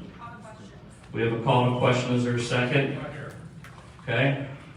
Okay. At this point now, we will vote on the slate of recommended candidates from the Ohio Republican Party Endorsement Committee. Those individuals are obviously the 5 incumbent executive offices. All those in favor of endorsing the slate, first here in the room, then on the phone. All those in the room in favor of endorsing the slate signify by saying aye. Aye. Those opposed, nay. Nay. All those in favor of endorsing the slate on the phone signify by saying aye. Aye. Those opposed say nay. Nay. Nay. I'm sorry, that is out of order. Is there, can the chair entertain a call for a secret ballot? Secret ballot. That's been motioned. Can I get 3 seconds? Second. Okay, so we move now to a secret ballot. What color are we on now, Clay? Yellow. Yeah, we do yellow. No, we did canary. So we have an ODOT yellow versus the canary yellow. Once again, to those folks Do we that... have a vote on which color? No, sorry. We have our national commitment with heroes today. How much fun. So we're passing out the ODOT yellow. Again, for those folks on the phone, you will receive an email ballot. It's already been sent, so you should have it. Please reply only on it with your vote. Again, the motion is to endorse the slate of 5 incumbent executive elected officials. Is an aye vote, and a nay vote is to oppose the endorsement of the slate. Any questions? Thank you. Oh, yeah. Difference. We anticipated there might be a vote on here, so I'd like to call Tom Wyand and Brenton Temple from the gubernatorial campaigns to serve as witnesses. Would you please come forward, gentlemen? These gentlemen have been briefed on our secret ballot procedures, and so they're aware of them. They each represent their respective campaigns, so they'll serve as witnesses for this process. Are there any questions? Thank you. Thank you. I'm sorry. Yes. Yeah. Okay, so the vote that's being taken, an aye vote is for the slate of Republican candidates, the Republican incumbent candidates, the governor, the Secretary of State, the Attorney General, the Auditor, and Treasurer, and a no vote is against the slate.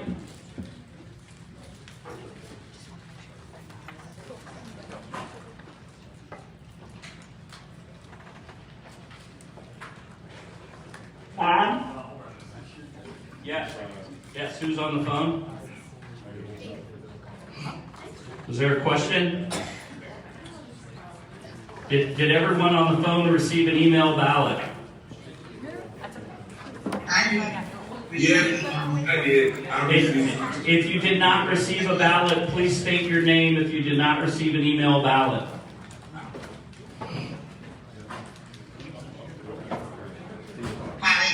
It's been a long day. I gotta fight it. Living to Dallas. That's a great city. I like the Cowboys. Although they can't win a game. And Couple of clips there. they were so close. I was so excited. I didn't expect it. I thought it was going to be hard. They did great. Yeah, they did fantastic. Is somebody on the phone asking a question or have a concern? Yes, I do, and if there's somebody else does. This is Patty Alderson. Yes, Patty, what do you need? I don't think I got the ballot. I'm trying to check that up here. I got a new mail that just came up. Okay, there you go, Might be that's it. Okay, That's thank it, you. okay.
Do we have all the in the room ballots? Do we have ballots from everyone in the room? Silence is compliance. Okay. Silence is confirmed.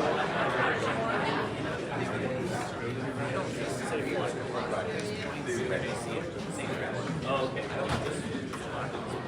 Oh.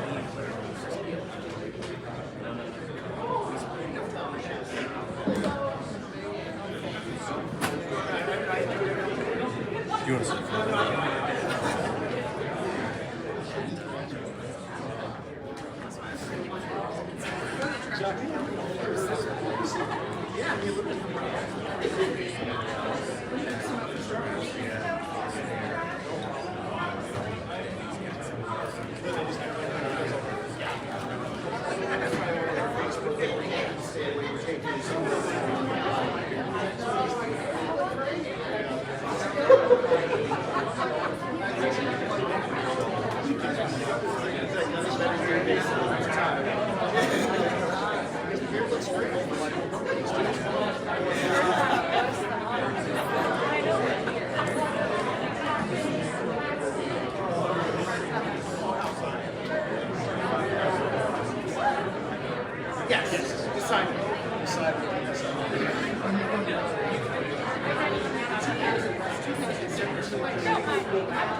shirt.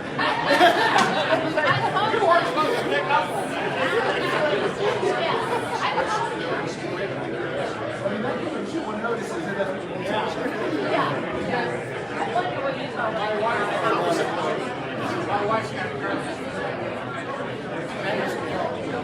But it is weird that we're both. That was just perfect.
Yeah.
Ladies and gentlemen, can you take your seats, please? Do we have any members in the hallway?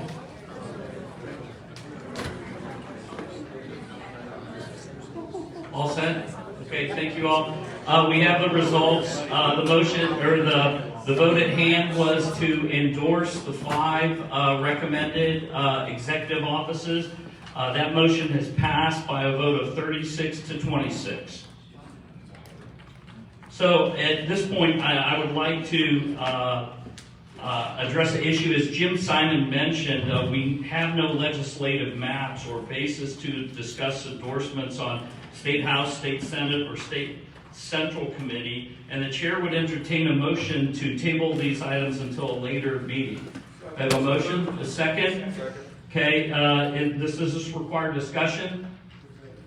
No discussion? All those in favor of tabling the decisions on those three signify by saying aye. Aye. Opposed?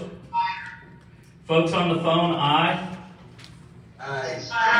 Aye. Opposed? The ayes have it. The chair would like to consider a motion for adjournment. Is there a second? All those in favor signify by saying aye. Opposed? On the phone?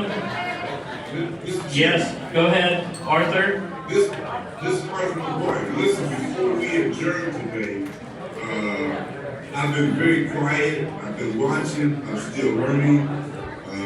But I want to encourage all of my constituents from the 66 districts that we're representing in the great state of Ohio. There's a lot of things that we've been passionate about, principles and points that we believe in, things that we're standing for, especially for the districts that we're representing. And, in the multitude of battle and the heat of it, there's some things that we might disagree with as a family, but we're still a family. And what I'm getting ready to say, you might like it, you might not like it, it might bear fruit with you, and it might not. But again, in my world, I can only speak from my heart. And I just want to let everyone know that leaving this meeting today, we have to remember who we are as conservatives and Republicans. We came from the Whig Party that fought slavery. We're yet the party of Abraham Lincoln. We're yet the party of Frederick Douglass. We're yet the party of Ronald Reagan. We have to hold true to our core values because this election is going to get messy.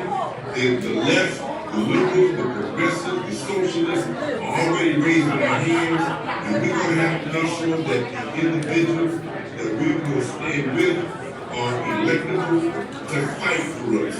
The time now is the time is out to consistently be called racist, bigots, homophobias, white supremacists, Aryan nation, and even with me as a dark human man of God, I get the same treatment.